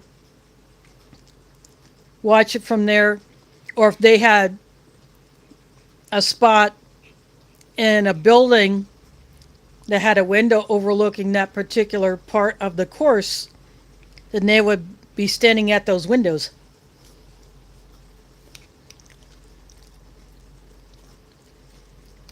And it was even more of a hassle for the people who lived in those apartment buildings if they had, like home health aides or in-home physical therapy or any kind of a service like that. It was difficult for those workers to get into those buildings because they had to get some kind of a pass to go through there to get to their clients.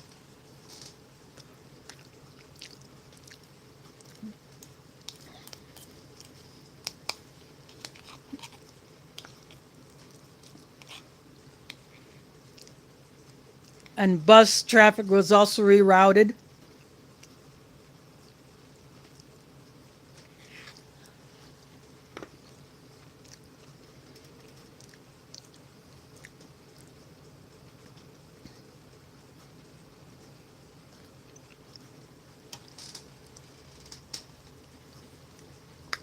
Yeah.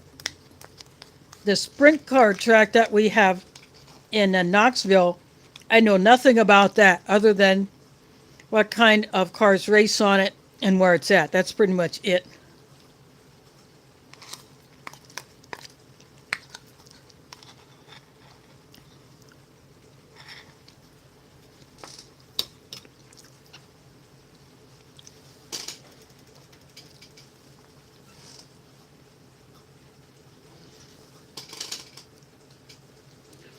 This is a mango flavored drink from another Ration.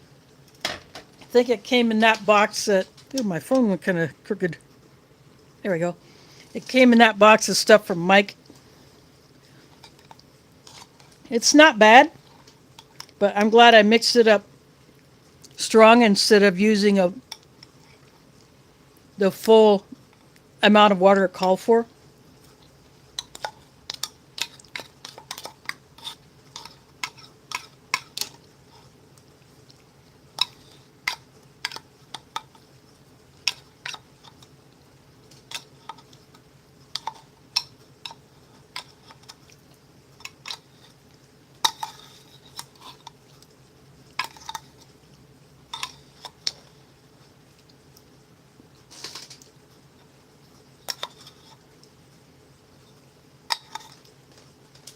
That pretty much does it for that.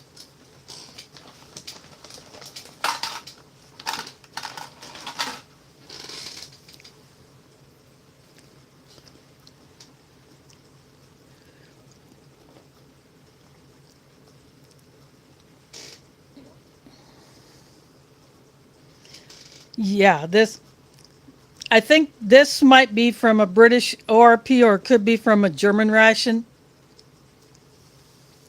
I'm not sure. I don't remember. Mike would know where this mango drink came from.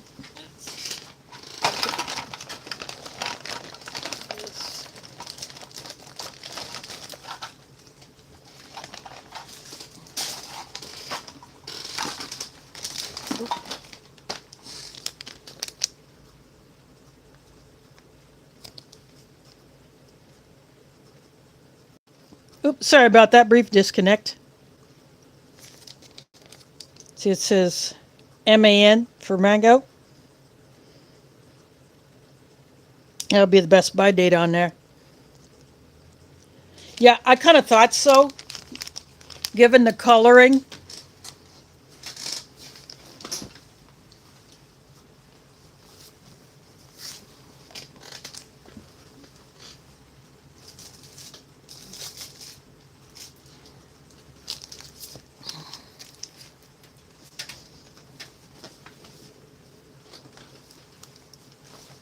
So just couple of things fell down onto the floor and I want to pick them up.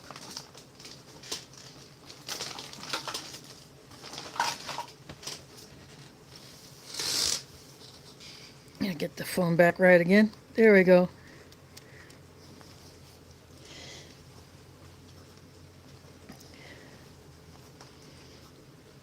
Yeah, this mango drink is it's not bad, but a lot of these drinks I prefer to add less water.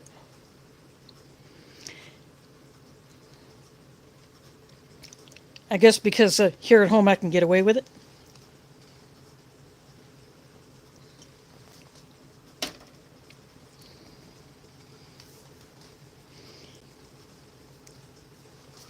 I guess I just get a truer sense of the taste.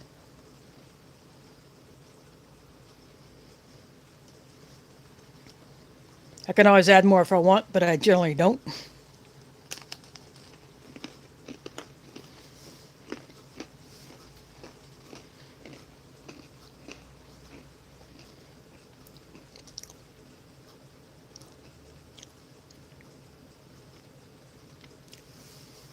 Yeah, Mike and John, thanks for hanging out.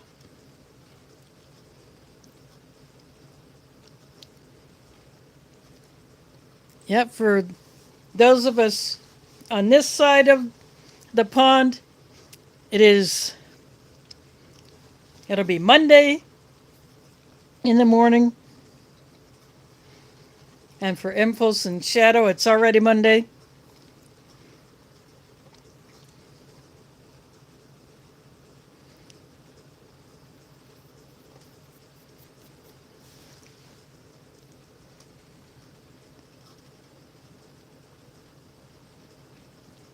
Yep, we have a town called Eldora, Iowa. I've never been there. I've heard of it.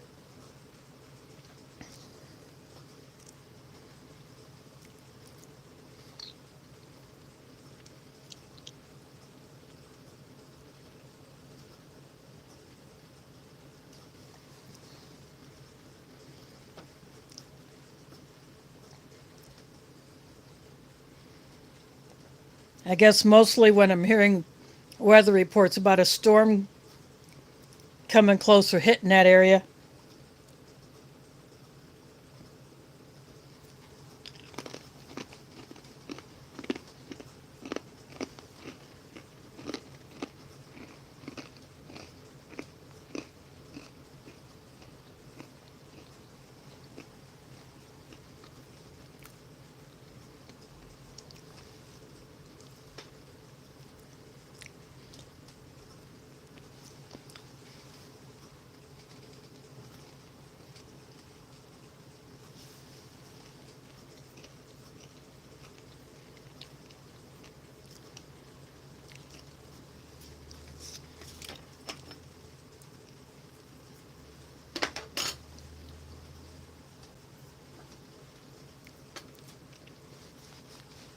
Yeah, the box for this ration said milky dessert, but that's dates.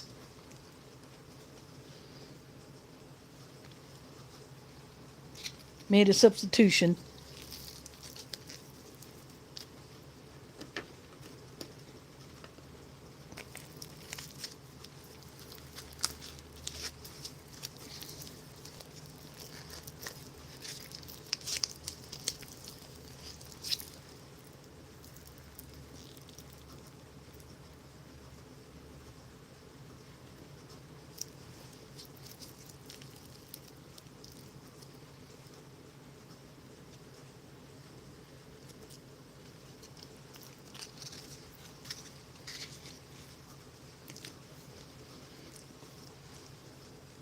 Go ahead and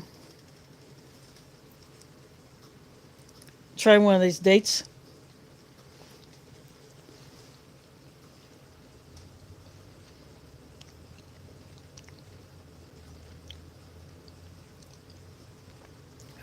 Thanks for dropping in, Carla.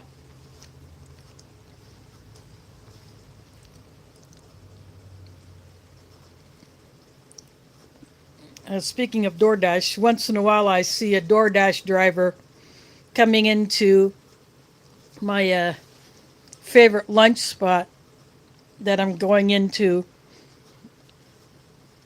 every week, usually on Thursdays, because that's usually when I'm going to Hillel Groceries to pick up a couple of things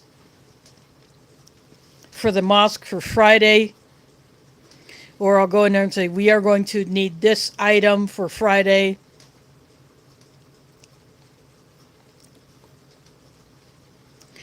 Or if there's an event coming up that we're going to need something for, I may go in there and tell them we're going to need this.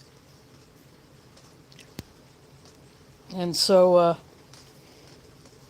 I get gift cards. Someone gives me gift cards to this place called Gersha.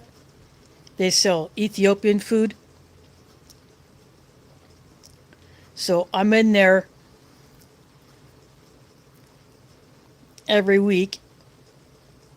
And I've had pretty much everything on their menu. They even, a couple months ago, they started offering goat meat. So I've gotten that there. And that's pretty good, so maybe this coming Thursday when I go in there, I'll probably get that.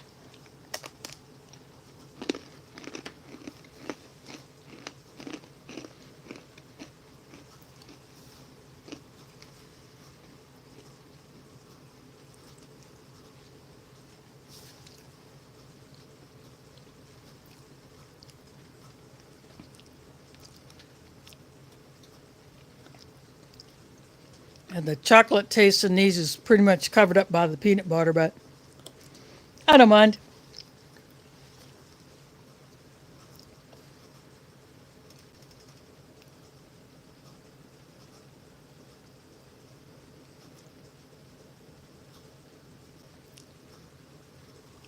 Well, and folks, you're not going to find a fat lady singing here because I don't do that kind of content on this channel.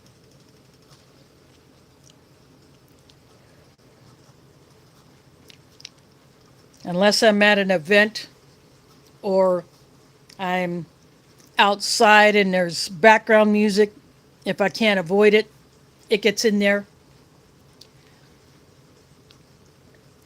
So other than that, I won't even use so-called royalty-free or copyright safe stuff. I just don't want to bother with it.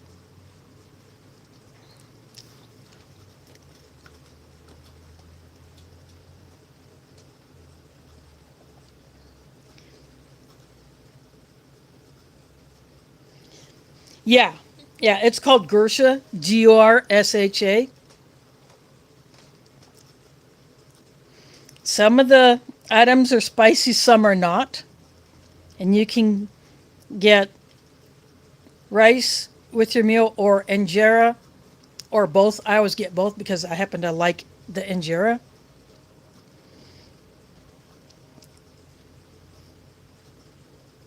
But I have seen some DoorDash drivers go in there to pick up meals for their customers. And they make the injera that is sold at Hillel Groceries. And for their meats and other things and their rice, they get that from Hillel Groceries. So the owner of Gersha is one of the co-owners of Hillel. So they kind of got that relationship going.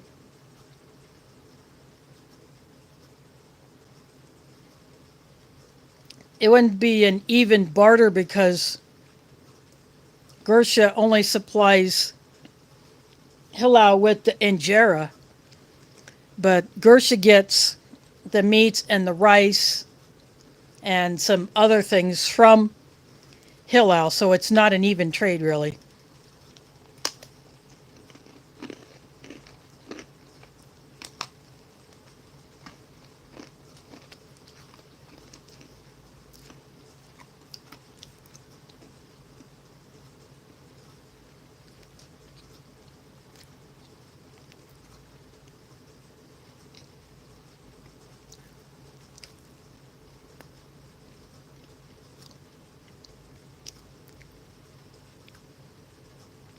but they're just a little over a block apart from each other. So that's very handy. Makes for a fast delivery back and forth.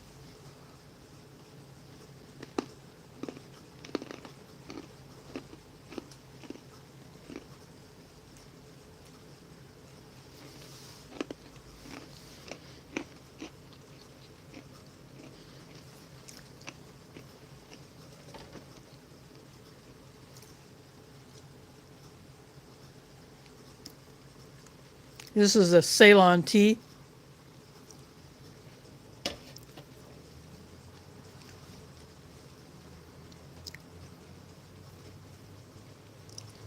And it probably takes more time to load the vehicle or unload it than it is to get from one to the other.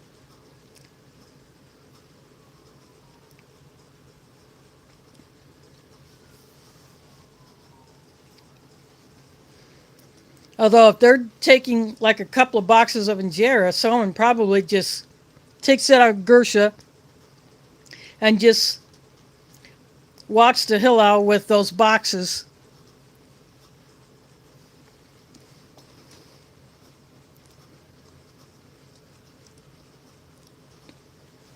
That's probably how they do that. But the injera, it probably goes, say from this all the way to right here.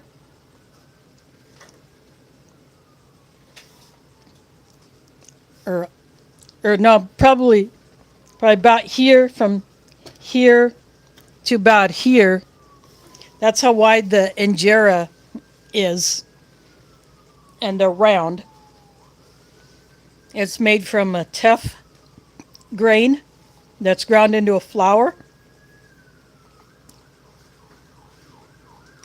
My slider is just slightly cracked, so there's a siren.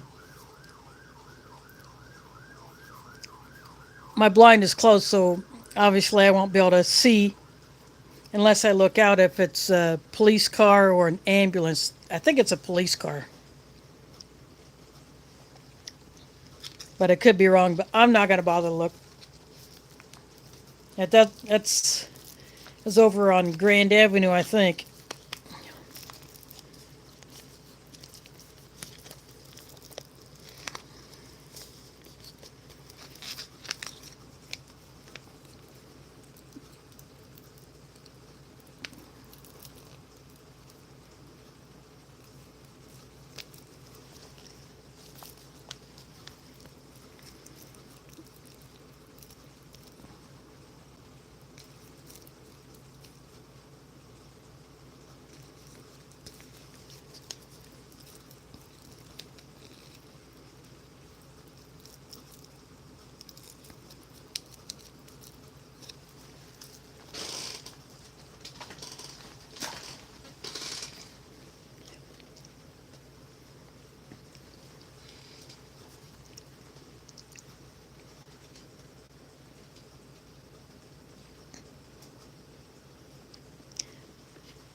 Yeah, Tim, I suggest you go in there and give it a try. I would either start with the chicken tibs or the beef tibs or the beef felicia, which is kind of like a beef stew with bigger chunks of meat, bigger pieces of carrot and potato. Whereas the beef tibs and the chicken tibs are smaller pieces. Or you can try the goat meat. That's not done too spicy. But if you want the spicy stuff, yeah, there's a spicy chicken leg that's in a sauce, and then they put a hard-boiled egg in that. And then there's a zucchini, which is another spicy. I think it has ground beef in it, but I don't remember for sure. But it's spicy, so And then the collard greens, it's done in a slightly different way than what would be done in the South. Yeah, I would go for the chicken tibs, the beef tibs, or the beef alicia. And then some of the other vegetarian ones, like, yeah, there's a lentils, there's one with cabbage and carrot and potato. That one might be up your alley.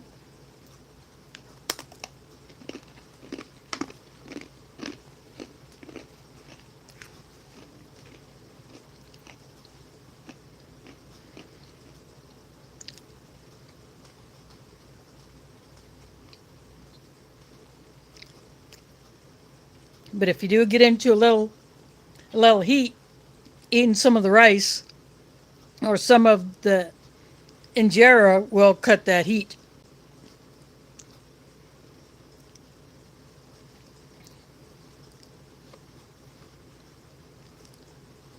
That Gersha has also provided food for some community meals, not only during Ramadan but at other times. And we've started up monthly community meals in the mosque. So, although not technically this month, because we just couldn't swing it schedule-wise for some things because we're having some work done.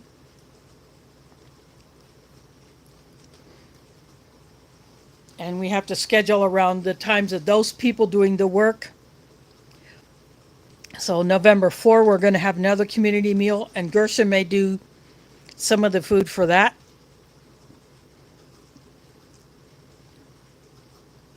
And then I and my Friday kitchen partner will maybe do a bag of rice.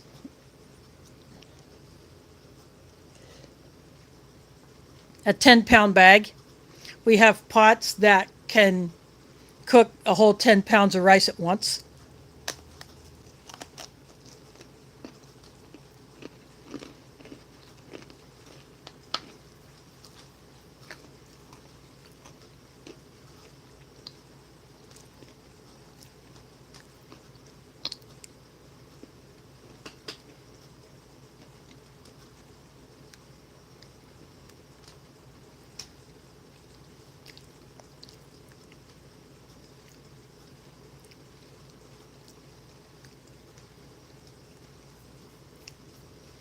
We have a 10-burner stove that has 2 ovens.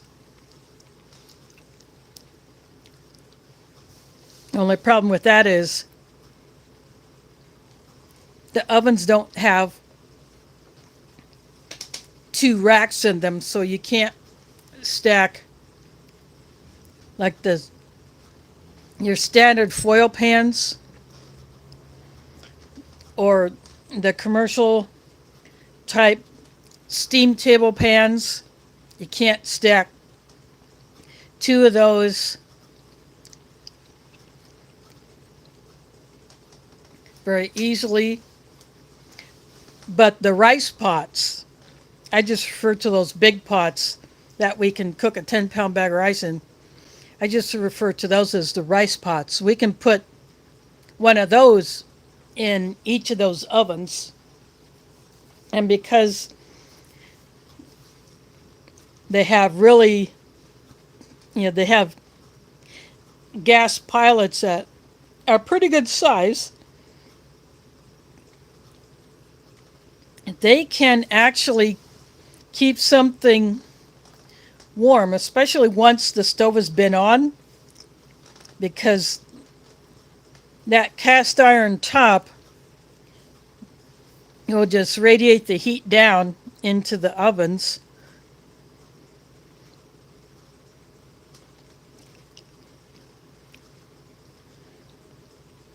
Especially if you cover that pot or pan with a lid or with foil that keeps the food hotter longer.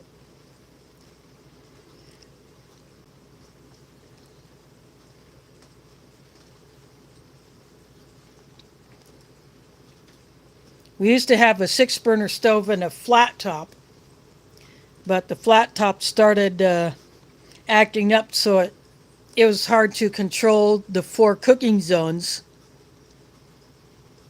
And the stove only had 1 oven, but now that we have a 10-burner stove with 2 ovens, if you want flat top, we have 2 grill pans that cover 4 burners each.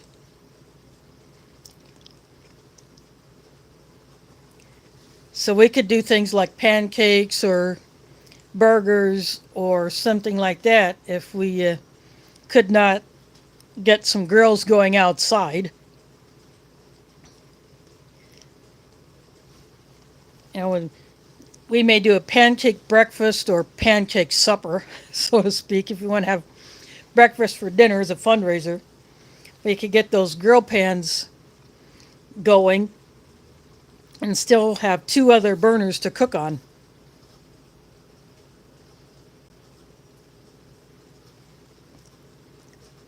Yeah, if you get a good one, and as long as it's maintained, occasionally, I will check, I'll shut the kitchen light off to see if all 10 pilots are lit. And I've been putting one of those stick lighters in one of the utensil drawers.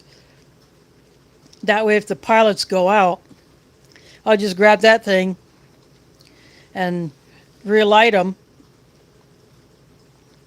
because I've had to explain to a number of people why there's always a flame there.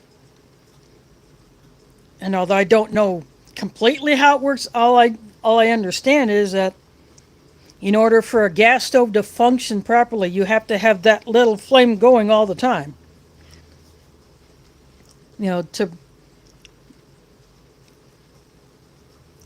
To keep that gas flow going.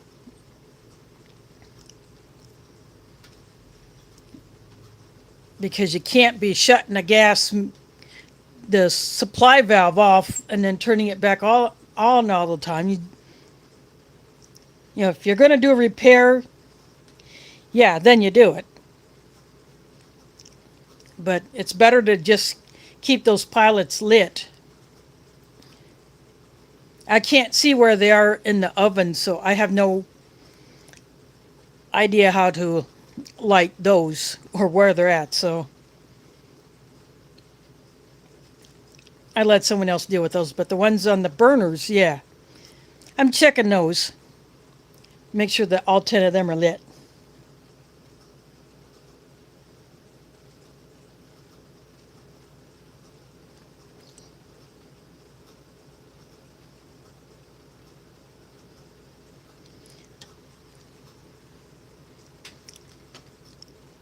Yeah, we've had to have the ones at the ones in the Moss stove. If something gets in them, then they don't work and then they have to be cleaned out. That has happened a few times.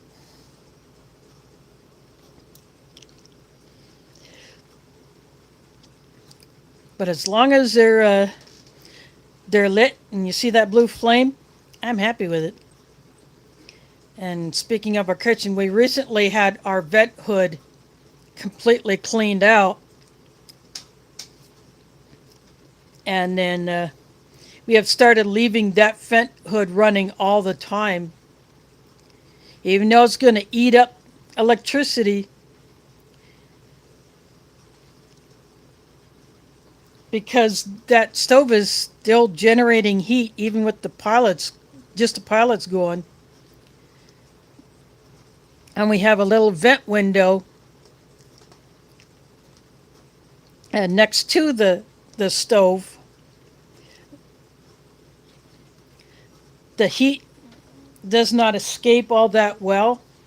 And we've had times where it would get so hot in there that the vent motor would just shut down from overheating.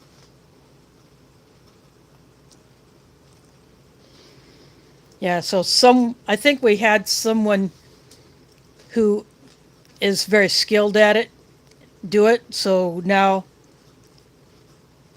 I've been told that we will keep that thing running 24/7.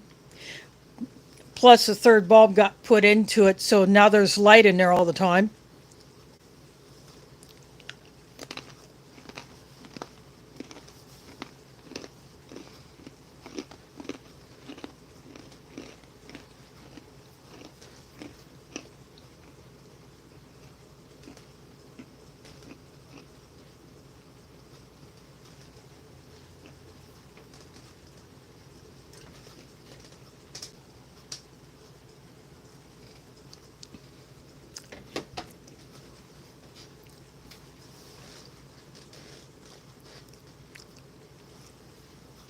Yeah, we got commercial fridge and commercial freezer. It's an upright freezer.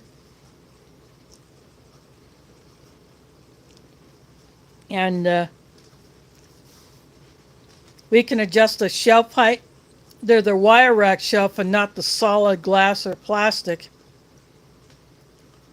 So if you want to put bottles in there, we are putting them in something so that they have a solid floor, so to speak, to stand on. Especially little tiny sauce bottles. And then we got those, they call them bussing tubs. We're using those as well to organize things. Like one will be for a certain frozen food, another will be for a different one. And then we got one that any meat that is put into the fridge to thaw out or is already thawed but just needs to be kept in the fridge, we got one designated for that. And then we leave those in there all the time, even empty. And the fridge and freezer have a little display to show what temperature it's set at.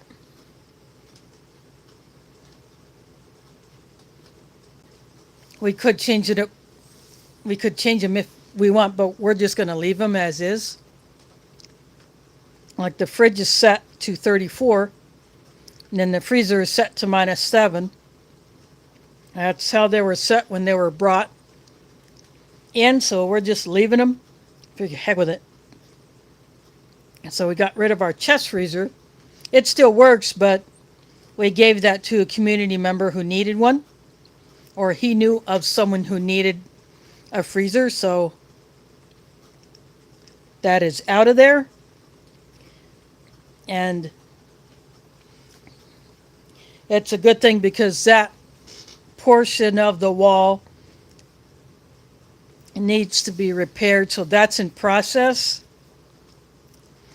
And then once the wall repair is done, then we're gonna get someone to paint the parts of the walls that are not covered with steel or tile. There's ZPD in the house. Thanks for dropping in.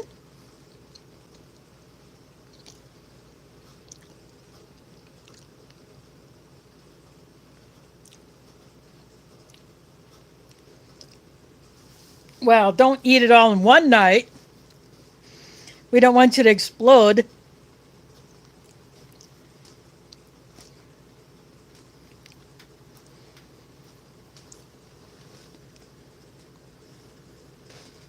Yeah, I had salmon with rice and vegetables, but the only veggie that I saw was red bell pepper. There was the salty cereal and chocolate crackers or biscuits. Got Deglet Nord dates. There's a mackerel pate with tomato. I finished that off. This is a strawberry flavored jelly bar. I ate the fruit nougat bar. I ate the coffee flavored Commando bar.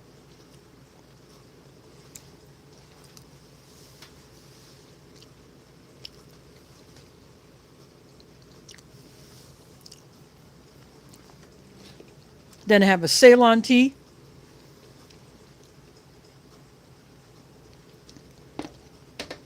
Got French ration.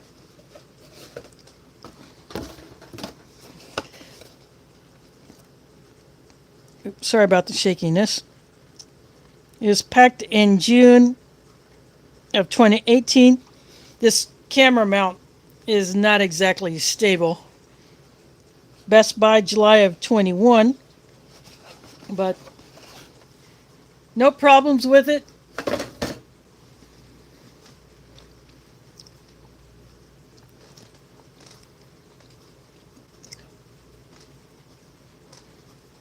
I definitely enjoyed digging into this one. It would be nice if these dates would not have been coated with whatever that company coats their dried fruits with. They put it on their prunes to make them kind of glossy and a little sticky.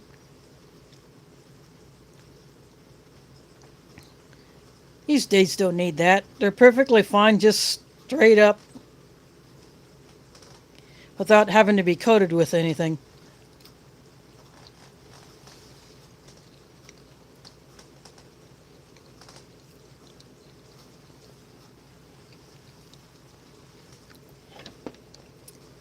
Since the first rations only come with one cold drink powder, I dug a British mango drink powder out.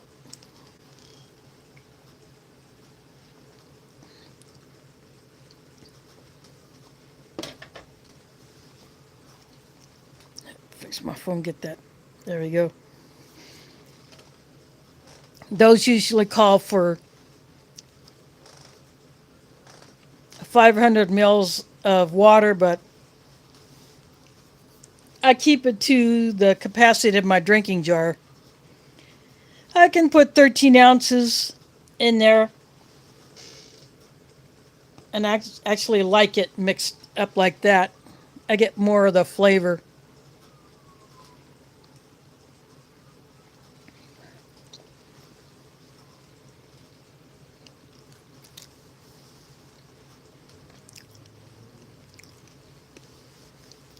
These rations only come with one spread, usually a jam or a jelly, so I pulled the peanut butter out.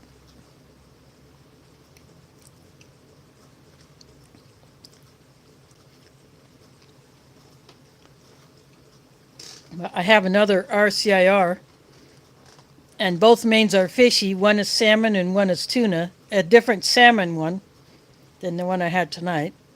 And that one, the box is marked without pork, whereas this one has the halal stamp on it.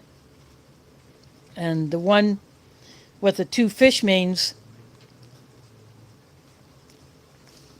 that's a newer one. Packed in 21, Best Buy of 24.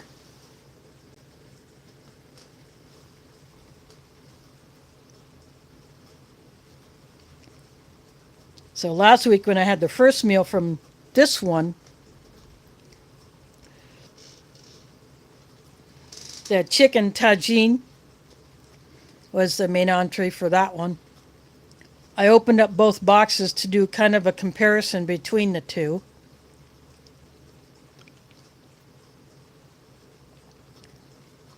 But I'll dig into that one. I think I might do something different next week just for a little fun. And then I'll get into that other RCIR.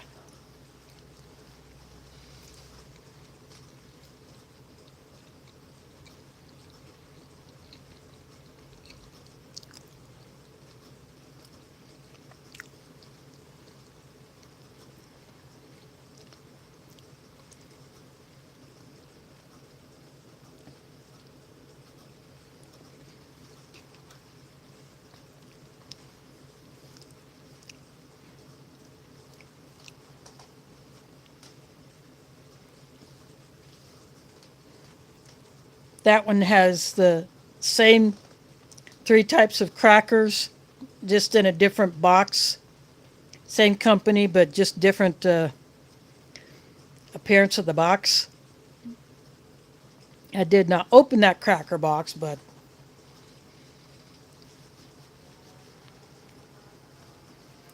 from what it shows on the outside, it's the same three types that were in the box that I opened up for this one. Now these jelly bars, I really like them. The fruit flavor is more, it's closer to a natural than the super sweet strawberry that you'd never find in a fresh strawberry.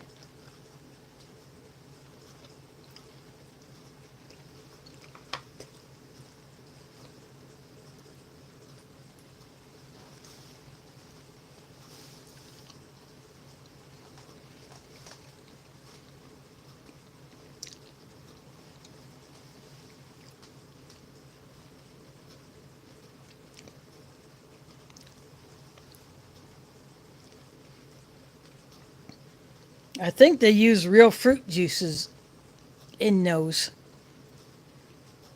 But the ingredients on those, it's so small, I have a hard time trying to read that, so I just don't even bother.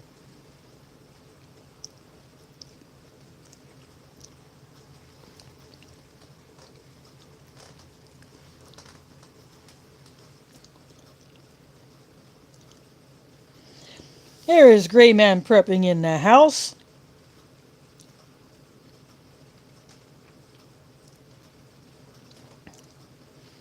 No, oddly enough, the packet of the crackers that I opened for tonight actually had a little bit more flavor than the salty crackers that I opened up last week, and they came out of the same box.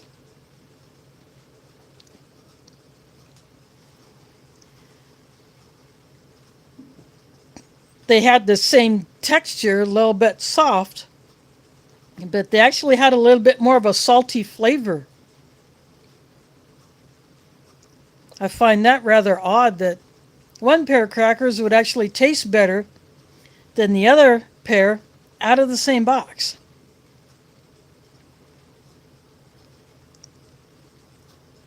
Now the cereal and the chocolate ones are pretty much the same.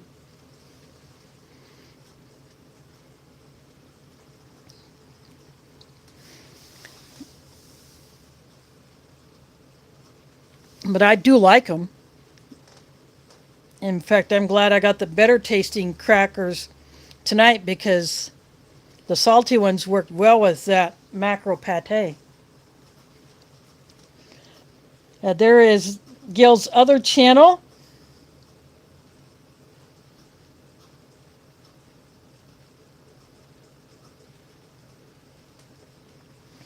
Yeah, he's double dipping.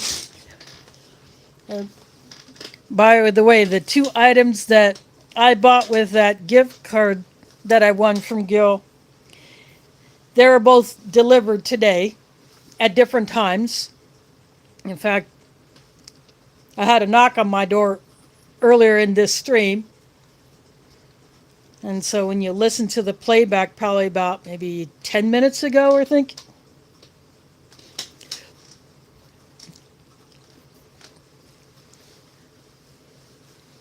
I said, hold on a minute or something to that effect. I went to the door and I opened it and the box is there. And it was not in an extra shipping box, just the factory box with a label slapped on it.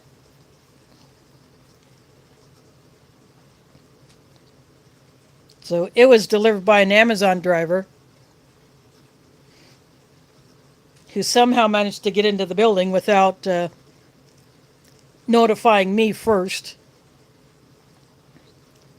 like they're supposed to.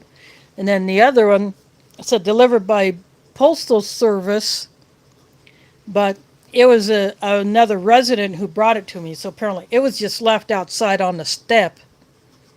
And then another resident saw it and then brought it up to me. If that person wouldn't have seen it, it could have been stolen, because we have a problem with package theft around here.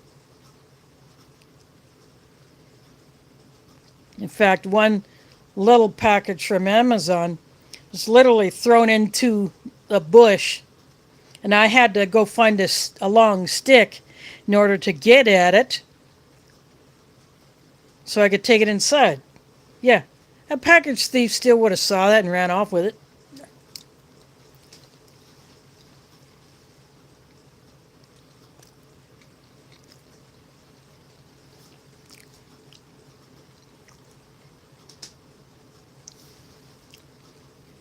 But I got both items, so I'm happy about that.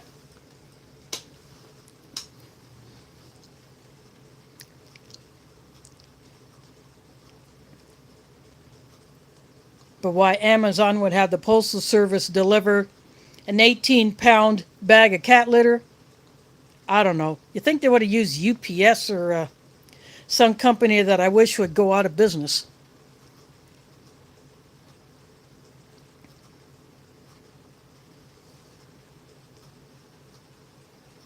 Because I hate what they did with my mom's birthday present. And now it's stuck in limbo, and I may not get it after all, and I've messaged the seller.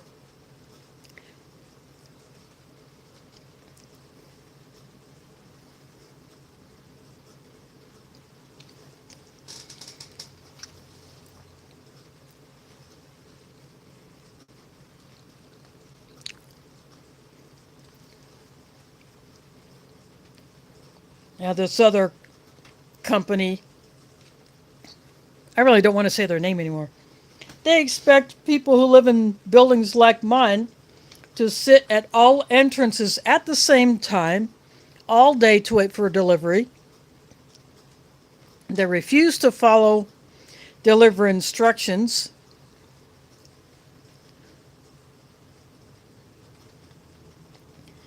You know, we don't have a door person like they think we should have. We don't have like an on-site office where they can be delivered to. Well, thanks for dropping in, Cliff.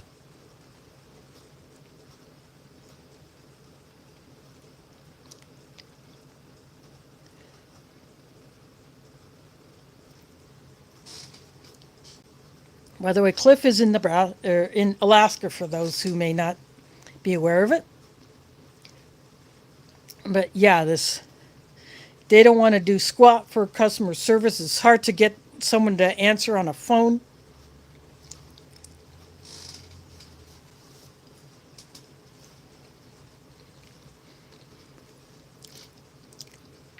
They would not allow me to redirect the package to a retail location. A couple of times I tried. They wanted to send. At one time they wanted to send it way out to a part of town I hardly go to. Of course, UPS has bungled up a couple of things, or they wanted to redirect packages to what they call a UPS access point. That's nowhere near a city bus stop. And one time they did that, it got stolen from there.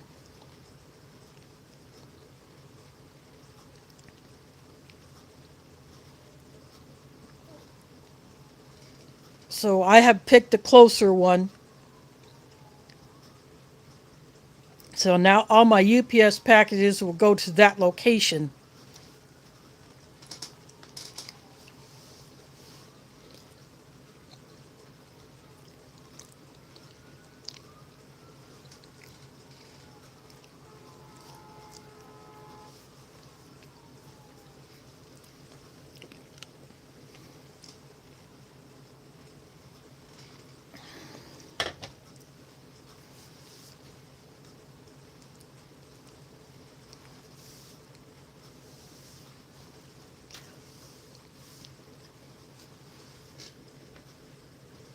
Well, this will be the last of it.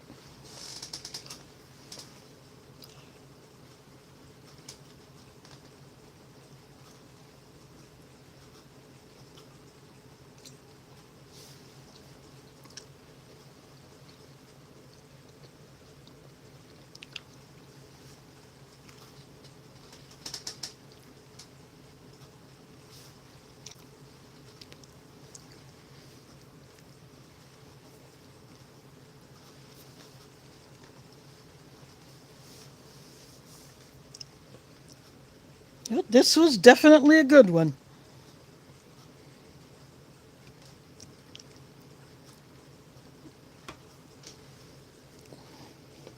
I don't think you can get any better than a French ration.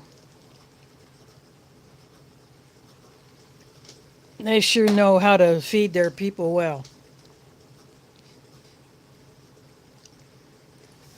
It would just be nice to have a second spread in there, a second cold drink option.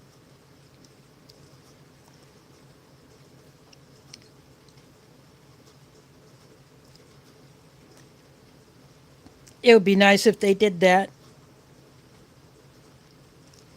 But I like the fact that you get a stove plate that you can fold up into a little Esbit style stove with some fuel tablets. You get some matches, actual stick matches instead of the book matches. You get water purification tablets. You get a little trash bag.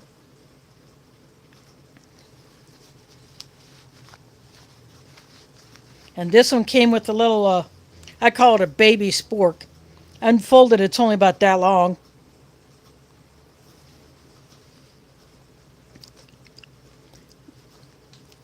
But the newer ones do not come with that.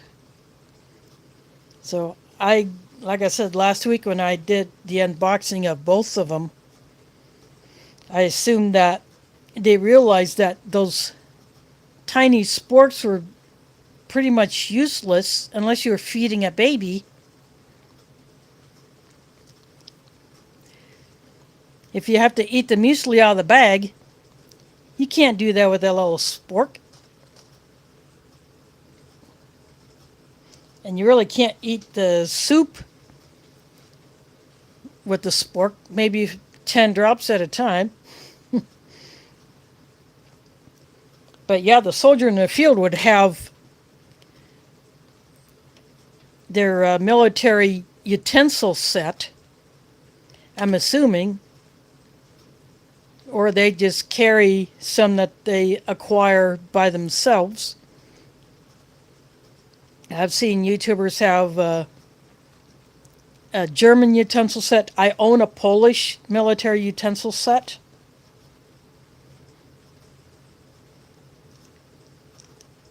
And the little sleeve or holster that it comes in has a can opener or a bottle opener part on it, as well as keeping the fork, knife, and spoon neatly together.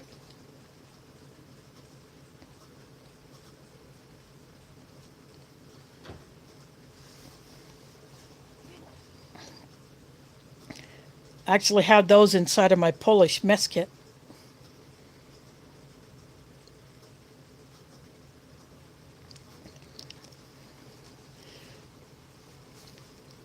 But I'm sure a French soldier in the field probably carries some kind of metal utensils, or they get other ones that are more adult size.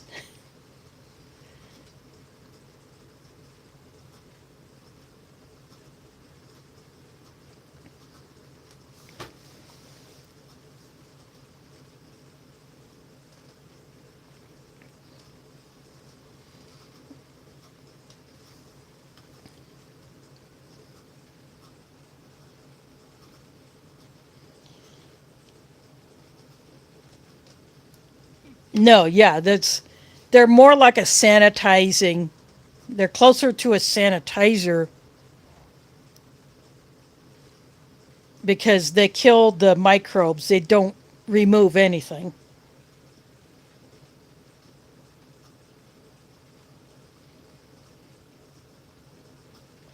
Yeah, so I would pre-filter it first before using the tablets.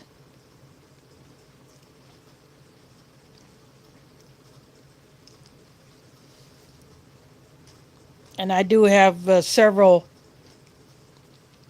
small water filters, plus I have the Berkey Elements.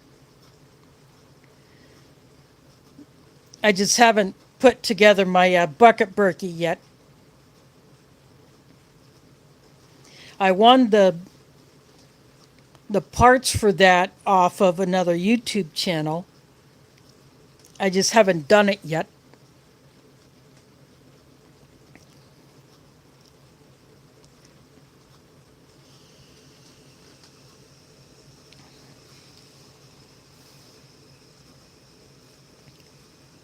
But I do have them for when I do need them.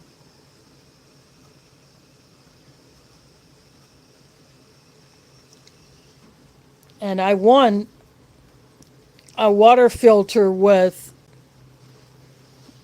I think, a 2-liter or 3-liter bladder. I'd have to look at it again to see which size it is. But it looks kind of like the Live Straw, but it's set up to go to a water bladder. But instead of cutting the hose or adding an additional length of hose on both ends of the filter, you just put the filter on the end of the hose, and then you drink from, the one end of the filter that goes to the hose, and then the other end you just drink out of, just like you would a Live Straw, but it's connected to the water bladder. So now I own 2 water bladders. One, it was sent to me for review. And I have used that a few times. But I told the guy that sent it to me that the drying thing that you stick in there is too short for this particular bladder. It's made for a shorter but wider one, whereas this one is a narrow and longer. It's a 3-liter capacity. So you're supposed to stick this thing in, to hold it open while it air dries, but the thing is, it's too short. You stick it in there, and you can close the bladder up and roll it a couple of times to completely enclose that thing. So that really doesn't work. So I let him know that thing is too short for that particular bladder shape.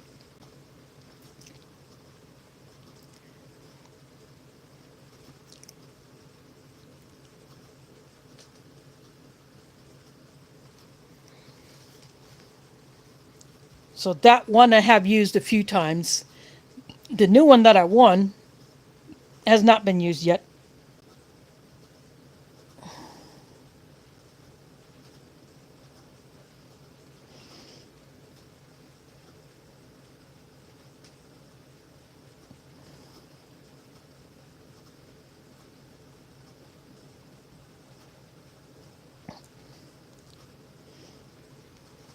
Yeah.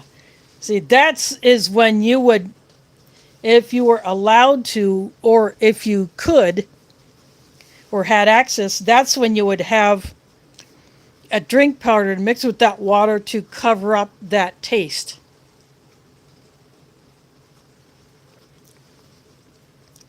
Here in the US, there is a brand of water purification tablets that is actually a 2-tablet set. You put the first one in to kill the microbes, and then the second one you put in to kill the weird flavor.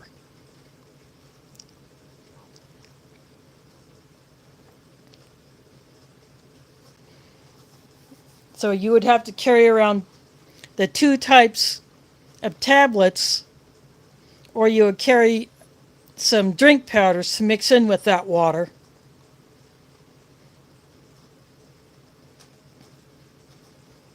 Of course, if you were not allowed to, or if you didn't have access to that, then, I'd rather have that chlorinated flavor than the ditch flavor.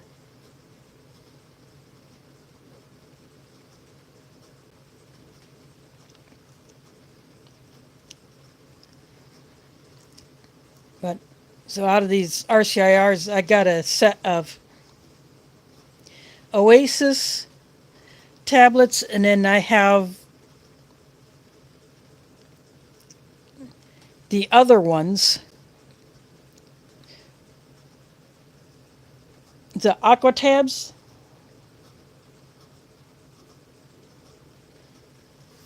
Yeah, I guess they probably are sold in other countries, not just here in the US.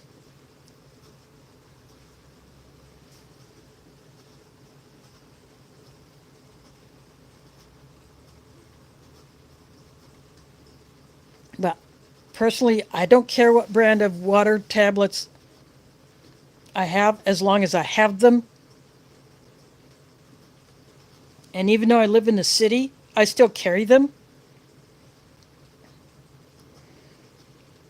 I have a little Ziploc bag in my purse that has some drink powders, a couple of coffees in it, and some of the tablets.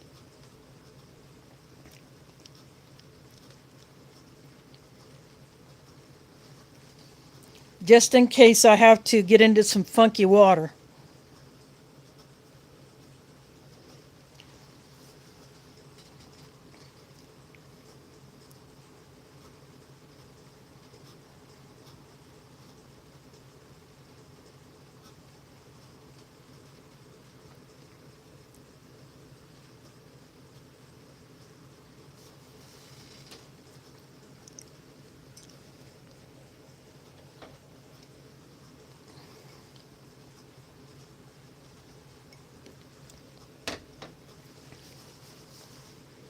I also keep them in all of the bags that I have my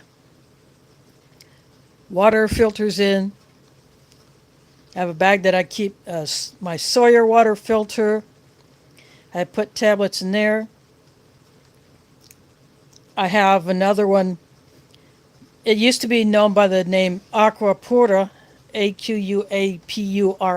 I pronounce it like it's a Spanish word.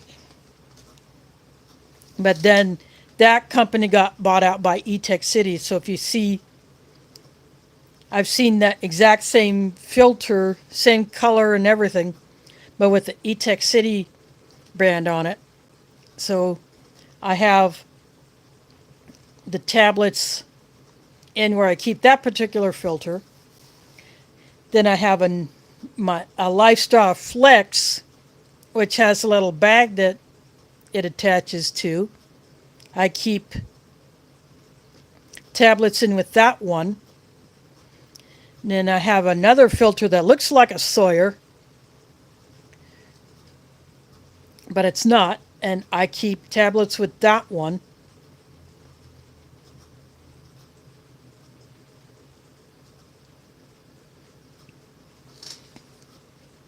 So yeah, I got them in several places. Yeah, I have an emergency meal bucket that if I have to blow out of here and I have to carry some of my own food, I got tablets in there along with the food, which is all freeze-dried or dehydrated. Plus I have the all-important coffee in there.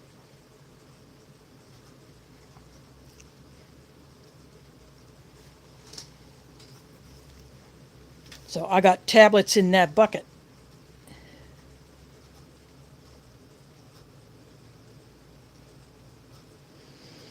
Yep.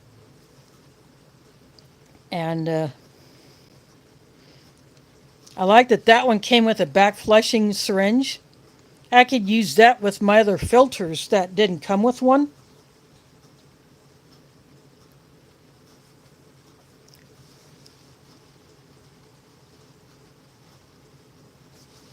My Aquapura filter didn't come with a back flushing syringe, but I could use that one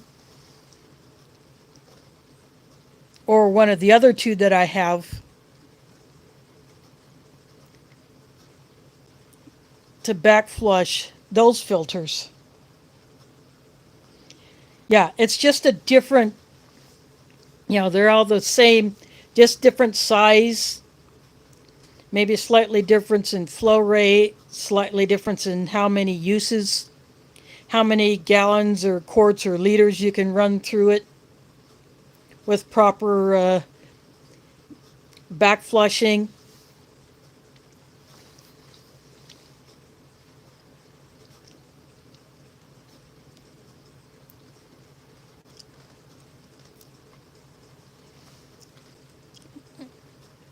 So it's good to have a few of them.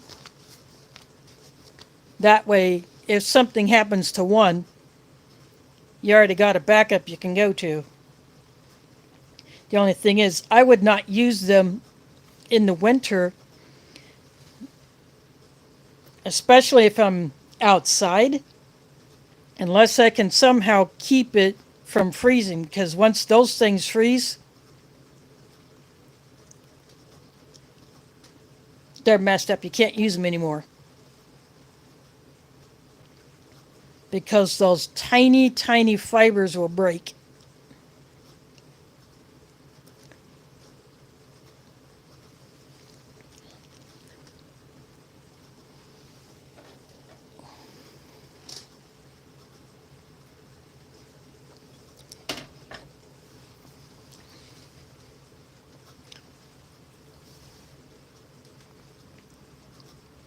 So that's when I would go for the tablets and the pre-filter, like running it through a piece of cloth or one of my number 2 cone coffee filters and then boiling it.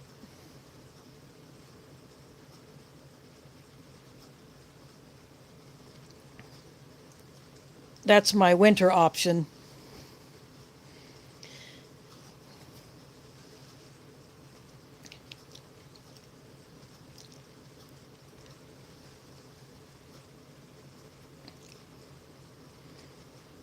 I wish I would have had access to something like that back in '93.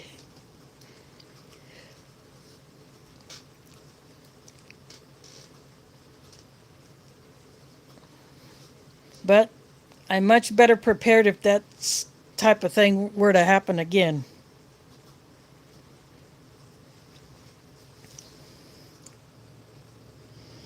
Yeah, thanks for dropping in. Yep. Tim lives here in Iowa as well, so he knows a lot about stuff here.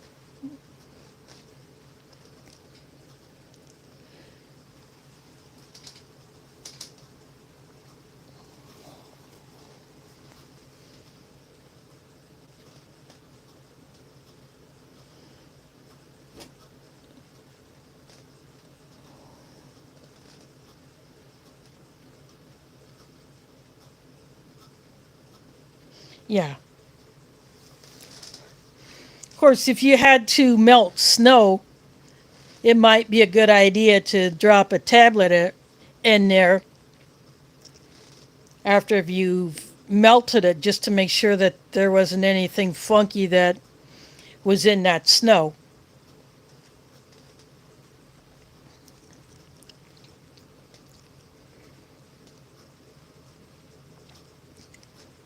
But, because I live near a river that is most definitely polluted. I need to have a means to treat it should I have to go down to the river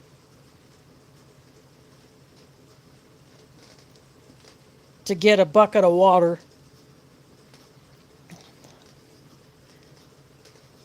And I would need a filter. I probably need to get the white Berkey type filter elements because of the crap that's in the Des Moines River that cannot be rendered harmless by anything that kills microbes. I need something that will do more, like a larger capacity than the carbon filters that I can get from my Life Straw Flex.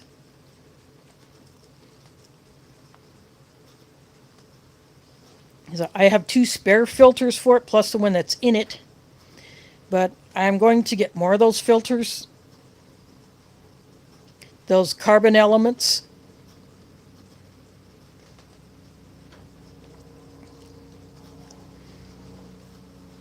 But I want to have something that's on a bigger scale, like the ceramic Berkey type elements that I could use in a bucket system.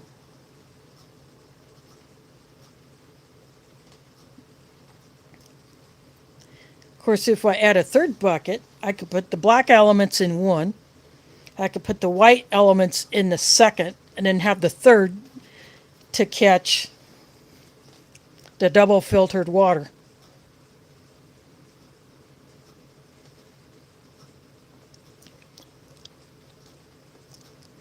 I don't know if that would be overkill or what, but I do want to get those white elements.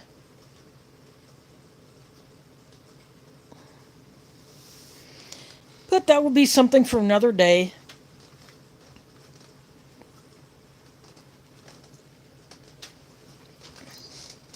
It looks like everybody else is pretty much gone.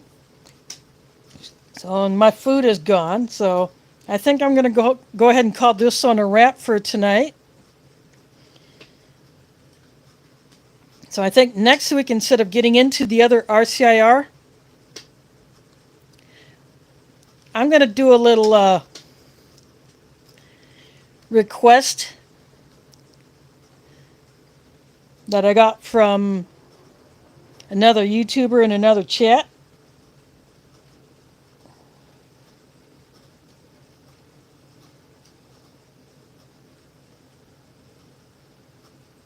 Yeah, don't do the yellow snow. So I think I will do that one instead.